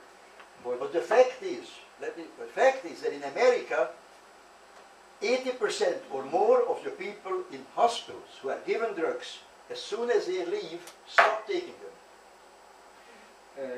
Szóval a megoldás az lenne, hogy megpróbálni bármilyen módon rábeszélni az anyát, ha meg van győződve arról, hogy valamilyen gyógyszer hatásos ebben a helyzetben, hogy a gyógyszert azt használja. Viszont Amerikában azoknak a betegeknek, akiket kórházba kezelik, amíg kórházba kezelik, addig a gyógyszert szedik, abban a pillanatban, hogy a gyógyszert 80%-a nem szedem. 80%-a már nem szedik, mikor elhagyja a kórházat. That is why there is a new law now in America. Ezért egy új törvény van Amerikában. So that the judge, the law, can order you to take the drug even when you are free in society. Hogy a bíróság elrendelheti, hogy a gyógyszert akkor is kell fogyasztani, hogyha szabadon él a társadalomban. So it's exactly like a prisoner on parole. Ez pontosan ugyanaz helyzet, mint egy próbaidőre szabadon engedett bűnöző. You can't get a divorce from psychiatry. Nem lehet a vállon elválni a pszichiátriától.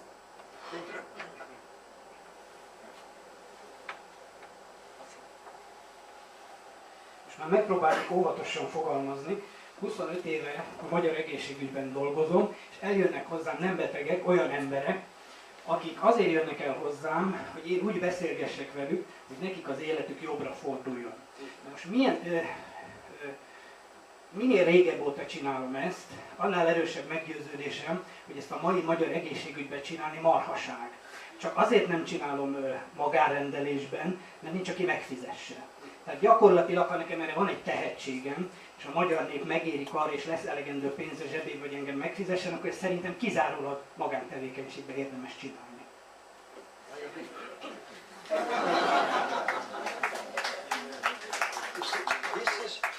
This is a very precious commodity. Ez egy nagyon értékes árucikk.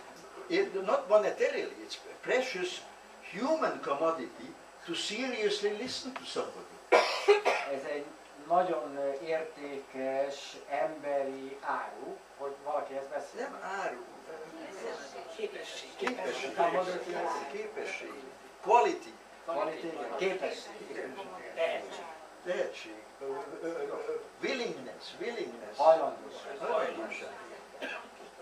That's why married people complain, you don't listen to me. Ezért panaszkodnak a házastársak, hogy nem hallgat, egyik a másik meg nem hallgatják meg. Gyerekek, hogy a parentnek, you don't listen to me. Ugyanezt a gyerekek a szülőknek, hogy nem figyelnek rá a szülők. This is why religion has always been so important.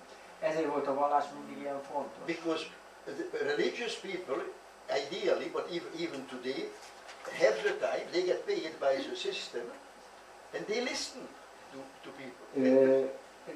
Tulajdonképpen az egyháznak, vagy az egyházi embereknek épp az volt a szerepe, és ezt ebben az állam megfizette őket, hogy másokat meghallgassanak. And most importantly, you see, I'm an atheist. Legfontosabb azonban, és én egy ateista vagyok, I love to travel. Szeretek utazni. I go to every church that's open. Minden templomba bemegyek, amelyik nyitva van. And what do I see? És mit látok? People talking to the one person who will listen. Az emberek ahhoz az egy emberhez beszélnek, aki hajlandó odafigyelni.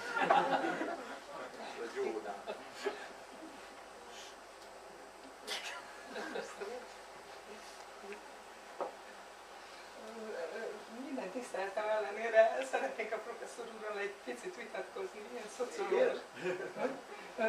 Minden tiszteletem ellenére szeretnék a professzor úrral egy picit vitatkozni, én szociológus vagyok, és a professzor úr írt is a Hayekhoz való viszonyáról, és mondjuk egy konzervatív, liberális közgazdász is azt mondja, meg hát maga a konzervatív jogfilozófia, hogy minden ember szabadsága addig terjed, ameddig nem sérti a másiknak a szabadságát. És ezekben a példákban végülis azt láttuk, hogy valakinek a szabadsága sérül. Tehát mindenkinek a szabadságát meg kell őrizni, viszont az azon nyomban, tehát nem az állam, nem a hit, hanem egyik ember mégiscsak megsérti a másik köreit. Tehát valahol ki kell, hogy alakuljon az a sáv, nem tudom hogy, nagyon nehezen, amikor mindenkinek joga van a saját szabadságához, a fiúnak is, hogy ne tegye tönkre az édesanyja az életét, meg az édesanyjának is, hogy beszélgessen magával, vagy a Jóistennel. Köszönöm szépen. Ezt nem értettem meg. Megértettem minden szavát, but what is the question? Because a szöveget magyarul természetesen megértette a professzor, de hogy a kérdés esetleg... hol van a where is a disagreement? Can I help you? I think the essence of the question is that can you be free or can you define freedom without taking into consideration the freedom of others you interact with? Take the example of the mother, freedom of the mother restrains considerably the freedom of the son. In Hungary, you know that you cannot leave your mother, you are forced by law. If she is not able to take care of herself, you have to remain at home and do everything. You are legally. So what prevents you from getting, if you have the money, from getting on a train and going to Vienna? It's impossible. The state can't force you to do. Economic reasons. Yeah. Economic reasons.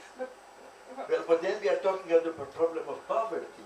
Let me answer the question. Thank you very much.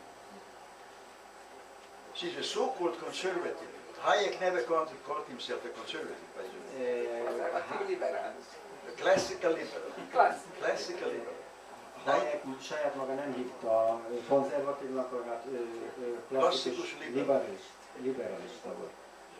The most complicated and potentially abused word is the word freedom, szabadság. I mean, everybody's for szabadság. Az egyik legkomplikáltabb és legtöbbet, a szabadság az a szó, ami egyik legkomplikáltabb és amivel leginkább visszaéltek eddig. Well, it's obvious. Bush is giving szabadság to the Iraqis with bombs. Nyilvánvaló, hogy most például Bush szabadságot ad az irakiaknak bombákkal. So let me define what Hayek, and I agree with that school of thought. Most hadd próbáljam azt meghatározni, amivel én egyetértek, amit Hayek mondott. A Hayek iskola. That is not a psychological concept or a sociological concept. It's a political concept. Ez nem egy szociológiai, nem pszichológiai, hanem egy politikai koncepció. So the question is, what sort of behavior warrants the intervention of the state? A kérdés az, hogy milyen... Don't shake your head. That is a definition of freedom. So, anything which does not warrant the intervention of the state is freedom. The simplest example would be suicide. Obviously, if a 20-year-old boy kills himself because some girl rejected him, that's a stupid thing. Maybe if he was locked up for 2 weeks, he wouldn't kill himself. But that's not free. That's not freedom. Political freedom means the right to be wrong, as I like to put it. A szabadságnak a meghatározása ott kezdődik, hogy tulajdonképpen hol van az államnak joga beavatkozni valamilyen cselekedetbe. Ebben Ez a politikai definíció. Politikai definíció. És ebben az esetben az öngyilkos, vagy az öngyilkosság kísérletet elkövető fiatal, aki mondjuk egy fiú, aki egy lány visszautasította a közeledését, és öngyilkos akar lenni, akkor a kérdés az, hogy ezt meg szabad-e, meg kell akadályozni, akkor a professzor azt mondja, hogy ez a kérdés az, hogy lehet-e valakinek a tévedés jogát is meg kell hagyni, és ez a szabadság. Freedom is the right to make mistakes, to be stupid, to be wrong. A szabadság az egyet jelent, hogy valakinek szabad hibát követni, hülye lehet, hogy igen, hogy téved, és ez beletartozik. All you cannot injure, this is the English definition, you cannot injure another person in his life, liberty or property. Klasszikus angol mondás szerint nem szabad egy másik személynek az életét, a tulajdonát és a szabadságát megsérteni. Yeah, good. Még az előző Bocsánatot kérek, de akkor egy egészen egyszerű példával, nem a pszichiátriából vett példával arra szeretnék választ kérni. Tehát két telek egymás mellett van. Telek. És egy úgynevezett egy darab szolgalmi út van. Tehát egy úton tudnak kimenni.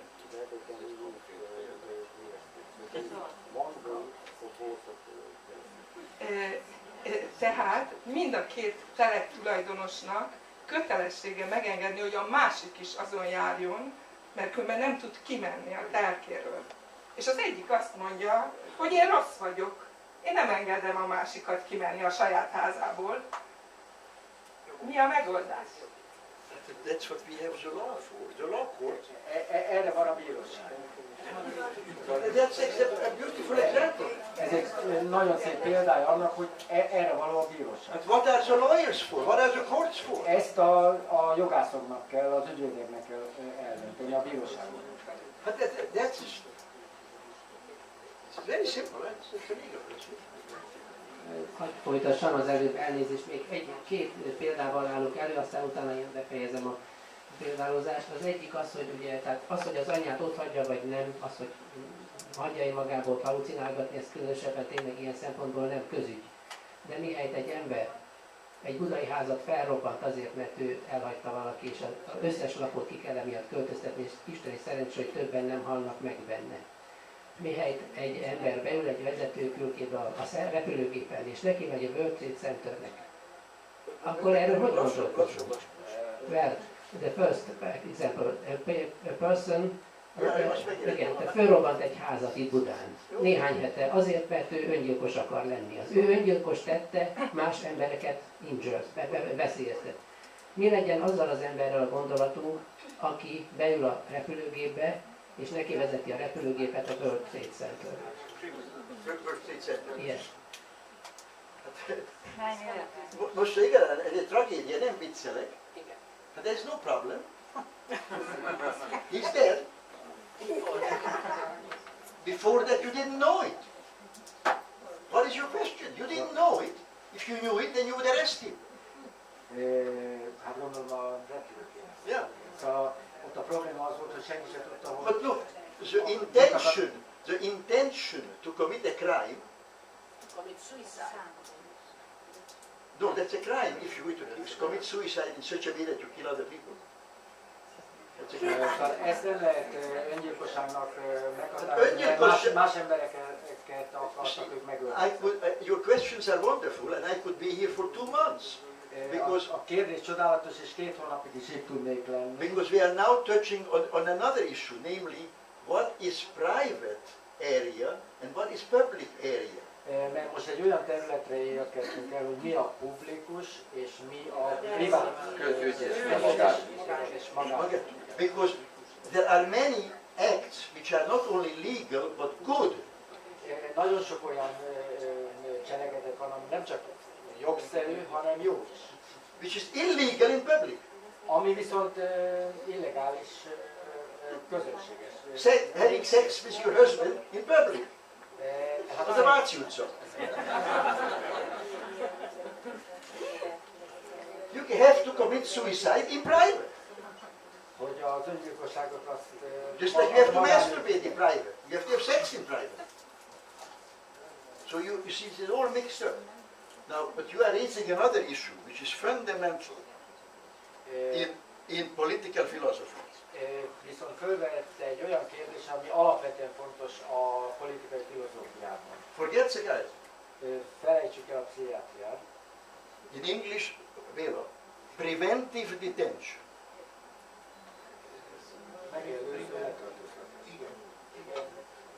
letartóztatás. Megelőző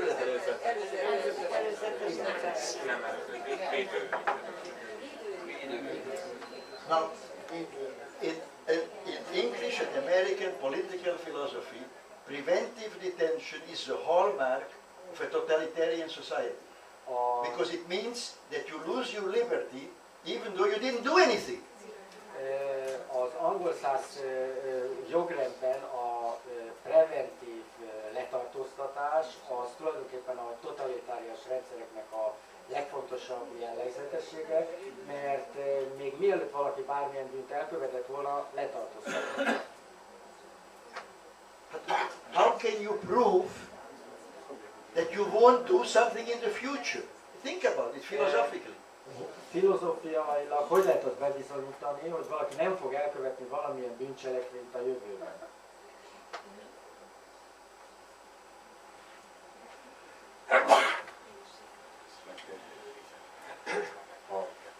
Csak én azért hagyd mondjam el, hogy ezek szerint az igazságügyi pszichiátereknek helyük lehet, hogyha a bíróság elfogadjuk, hogy el tudja dönteni a szolgalmi utat, meg a kreszt is elfogadjuk, hogy el tudja dönteni, hogy piroson vagy zölden kell átmenni, akkor az igazságügyi elmeszakértő is azt kell eldöntenie, hogy az adott cselekvés, ami a közügy ellen van, az most börtönt érdemel, vagy pszichiátriai osztályos kezelés. Gyógyszert kapjon a beteg, vagy pedig börtön. Ez így korrekt? Tehát az, hogyha azt, hogy hogyha az igazságügyet elfogadjuk, a törvényt elfogadjuk, hogy az igazságot, igen, ahogy igazságot tud osztani az emberek közötti konfliktusban, akkor az igazságügyi elmeszakértőt, vagy igazságügyi pszichiáter tevékenységét lehetne kompetensnek tenni arra, hogy el tudja dönteni, hogy az illető a cselekményért börtönbe jusson, pszichiátriai osztályra jusson, vagy hagyni kell, hogy szabadon éljen tovább. Hát például akár egy ilyen, például, hogyha valaki nagyon mély depresszióban, öngyilkossági céllal fölrobbantotta saját magát, és ezáltal még esetleg más embereket is. Vannak ilyenek, hogy a kiterjesztett öngyilkosság, a kiterjesztett öngyilkosság, hogy vannak olyan általában anyák, akik depressziósak és ne akarnak halni, de nem bírnák elviselni, hogy ebben a szörnyű életben a gyermekek életben maradjanak, megöli a gyermekeit is, és utána ő magával is végez, és előfordul, hogy életben marad. És miért nem kell? Hát ha életben marad, now you understand. Hát ha életben marad, then what is the problem? Akkor mi a probléma? Hát megölte a gyereket. Hát akkor egy criminal of the worst kind. Hát akkor kill him. Hát what's the problem? You should do it again. Szóval mindegy, hogy betegség eredendően... Betegség has nothing to do with it. Let me remind you of something. As an atheist, this is not a new problem. If you believe in religion, you believe in a last judgment.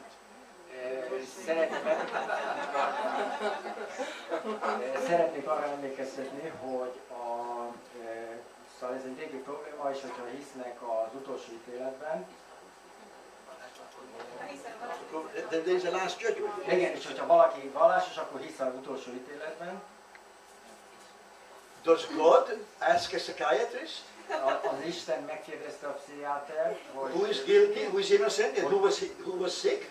hogy ki volt bűnös, ki volt ártatlan és ki volt beteg. Well, if that's good enough for him, it's good enough for me. Hogyha ez neki jó volt, akkor nekem is jó lesz. A Dante Inferno deals with this. A Dante a pokolban ezzel a problémával foglalkozik. This is not a new problem of who is responsible. Ez nem új, hogy ki a felelős. If it's an illness, you can have a brain tumor. It doesn't excuse you. You can have pernicious anemia. You can have all kinds of brain disease. It doesn't excuse you. Szóval attól, hogy valakinek valamilyen betegsége van, mondjuk egy agytumor, perniciózus anémia, az még nem ad felmentést arra a cselekedetekre. A mental illness szerintem, és we can disagree, does not exist. It's a mythological entity. Olyan, hogy elmebetegség nem létezik, az egy mitológiai fogalom. It has strategic,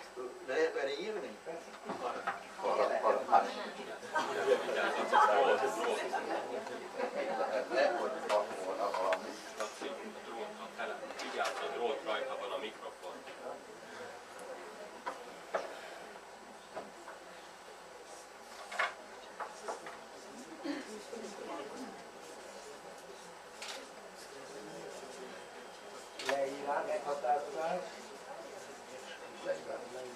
Leíró.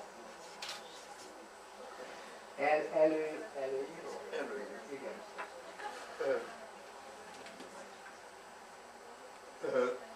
Mental illness has no demonstrable, objectively verifiable, descriptive content.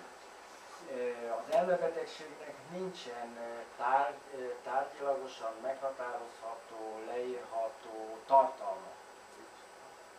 Úgy van. That is why there is no test for it. Ezért nincsen semmilyen teszt sem, ami erre el lehetne végezni. Minden, virtually for every major illness now, there is a test. Gyakorlatilag minden nagyobb betegségre ma létezik egy teszt, laboratóriumi teszt.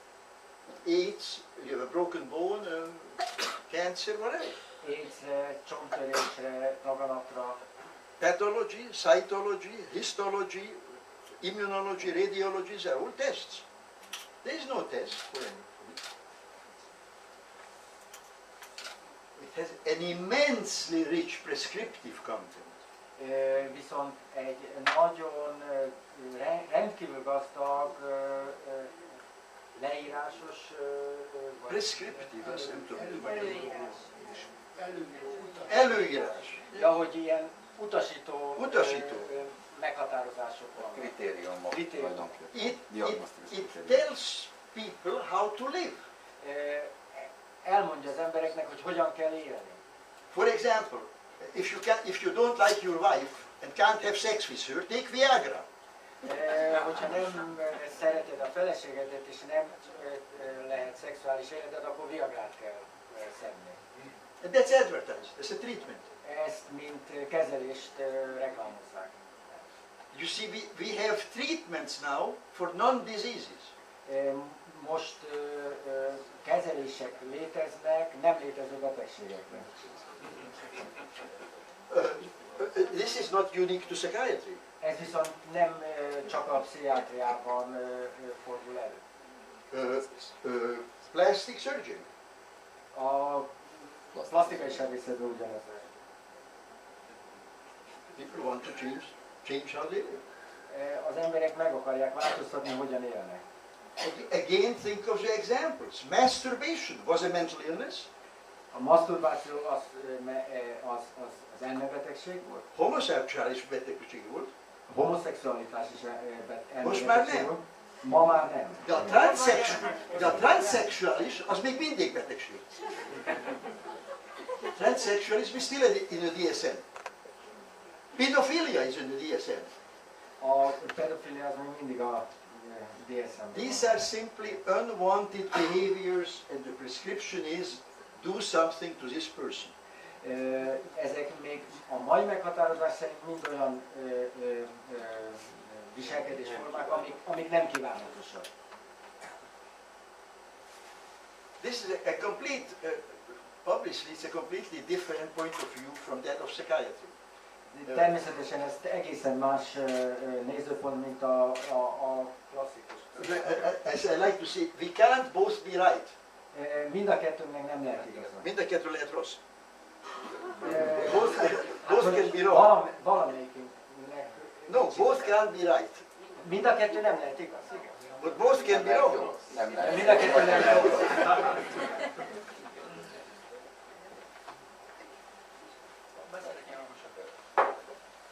Tisztelt professzor úr, úgy látszik el vagyok akadva a szavakon, de a Lassabban. I will translate into English after. No, okay, magyar. Pszichológia, pszichiátria. Mindkét szóban szerepel az, hogy pszicho. Az egyik a pszicho, ugye az azt jelenti, hogy lélek, a pszichológia, lélek tanulmányozása. Pszichiátria, tehát ott is a pszichóból, a lélek gyógyászat. Hol van a pszichológusok, meg a pszichiáterek szerint az emberi lélek? Tehát amit gyógyítanak, a lélek, az hol van? Ez van a kérdésem. Kérem? Ez van a kérdésem.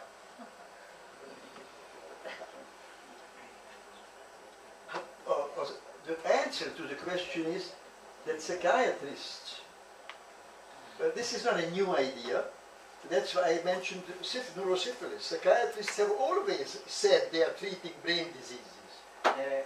Ez nem egy új, ez egy régi kérdés. A pszichiáterek mindig azt mondták, hogy ők agyi betegséget kezelnek. Ez volt a hivatkozás a neuroszifilisnek. You see, there is nothing as powerful as history and custom.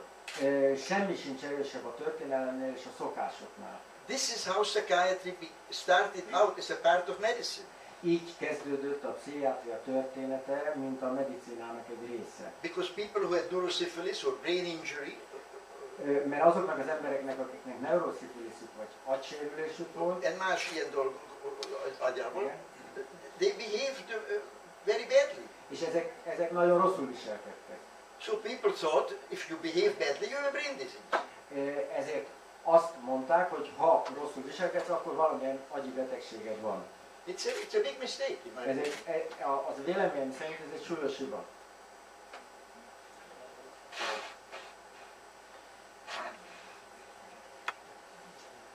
But this wasn't the question. I'm sorry. I think the question was about when you mentioned psychology or psychotherapy, there is this psycho there, yeah? It's a reference to the soul, yeah? Well, let's say that. Then where is this soul? This was, I guess, the question. Where is it? I mean, what they are, I don't know. Well, it's obvious where it is. Nyilvánvaló, hogy hol van. Where is your love for your husband? Where is it? Hol a szerelme a férje? Where is the beauty of Shakespeare's plays? Where is it? Hol van a Shakespeare drámában a szépség? You see, language is a tool, and it can be misused. It's a wrong question. Where is it? It's nowhere. A nyelv az egy eszköz, amit vissza lehet élni vele, és tulajdonképpen ez egy rossz kérdés. But where is this flower? You can ask. Well, where is the soul? I mean, azt lehet kérdezni, hogy ez a virág hol van, de hogy a lélek hol van, azt nem. But you see, again, historically, the lélek, when people believed in this, the lélek was somewhere in your head, and when you died, it went to heaven. And the picture shows, in these medieval pictures, you can see this little thing going to heaven. Mert régen úgy gondolták, hogy a lélek az valahol itt van a fejben, és amikor valaki meghal, akkor a lélek kiszáll, és erről a Dürernek is. Read my book, The Meaning of Mind. Descartes was actually not a dualist. Descartes believed that the soul was in the pineal gland. A könyvemben írok arról, hogy Descartes például azt írta, hogy a lélek az a hipofizisben volt. Hypothalamus. No, not Corpus spinale. Corpus spinale. Corpus spinale.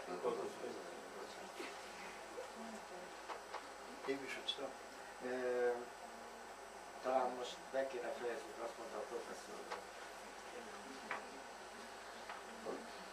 Köszönjük szépen. Én egy dolgot szeretnék mondani csak zárásként, hogy akik itt voltak, nem tudom, ki milyen érzésekkel megy el, biztos, hogy egy nagyon nagy élmény volt, de egy dologra szeretnék felhívni a figyelmet, hogy mennyire koherens gondolkodás. Van egy kiinduló pont, erre rá lehet építeni és be lehet illeszteni tulajdonképpen az egész történelmünket, jelenünket.